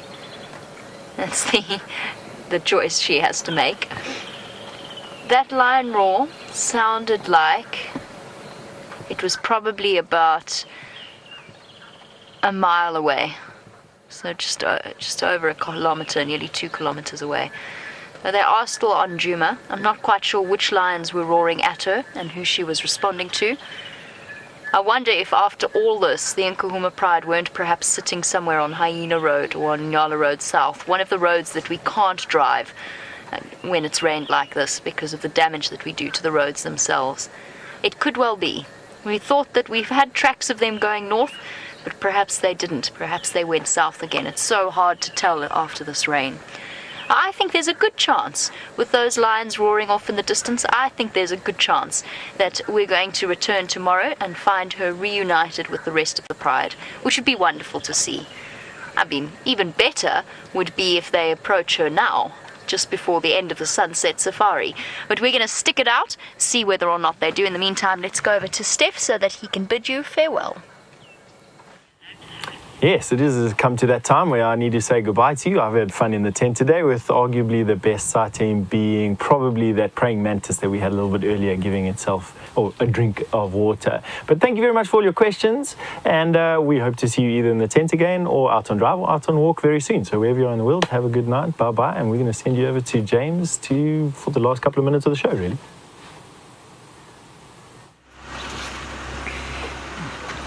We too, everybody, are going to bid you a fond farewell and say thank you very much for coming on our little exploration to Chitwa Chitwa. It was very nice having you with us there, and I hope that we will see it again, well, dare I say it, in a different light, when there is some light. It'll be wonderful to see it then, and also to explore the domain of Tundi and the Styx Pride and spend some more time with our characters there and develop them, I suppose, as our Wild Earth characters. Dan, you say, what was my first reaction of Chitwa Chitwa? Well, my first reaction is excitement because it's a new area, and I really quite liked it. I think there's quite nice variation in the landscape. I like the way they've done that bush clearing. I think it's a nice sort of, it's not all the same, so it looks quite heterogeneous, if you like. And I like the drainage line. We've got that Morwanini, which hopefully we'll be able to fix for signal sometime soon. And yes, I liked it very much. So I'm looking forward to going back there in the sun, hopefully, if the sun ever comes back. And that is going to be it from us today. So thank you to Viam on his camera, warm in his little part of the tent, and we'll hand you over to Jamie and that lioness, lonely and forlorn as she is, for the last few minutes of this very wet sunset safari. Bye-bye. Lonely and forlorn, but not quite as forlorn as the poor hapless buffalo that met an unfortunate end this morning.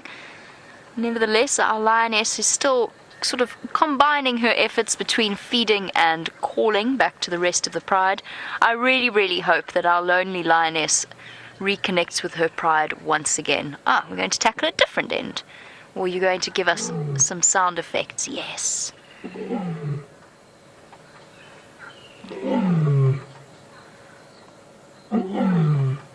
That's a proper sound.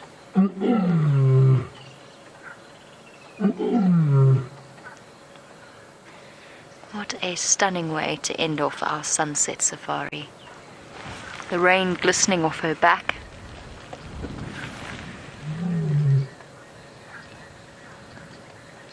And if we're lucky, she might give us a full-on roar to finish off. She knows where they are. She's heard them. She knows where to go, and I think that's where she's going now. So on that note, it's time for us to bid her a good evening as she heads off to relocate the rest of her pride. That seems to be her decision. And so it's time to do our goodbyes and our thank yous. So thank you to Brian for stomaching the smell. Well done, Brian. Thank you for stomaching the smell, as well as to Kirsty and to Rebecca in Final Control, to the entire behind-the-scenes Safari Live crew, Steph, James, Jeandre and Viam, for all of the wonderful adventures we've had. Now, unfortunately, there will be no sunrise safari, but we'll keep you updated on the movements of this lioness and what happens, and you can join us on the sunset safari to get those updates. Right, let us finish off one last view of our beautiful lioness.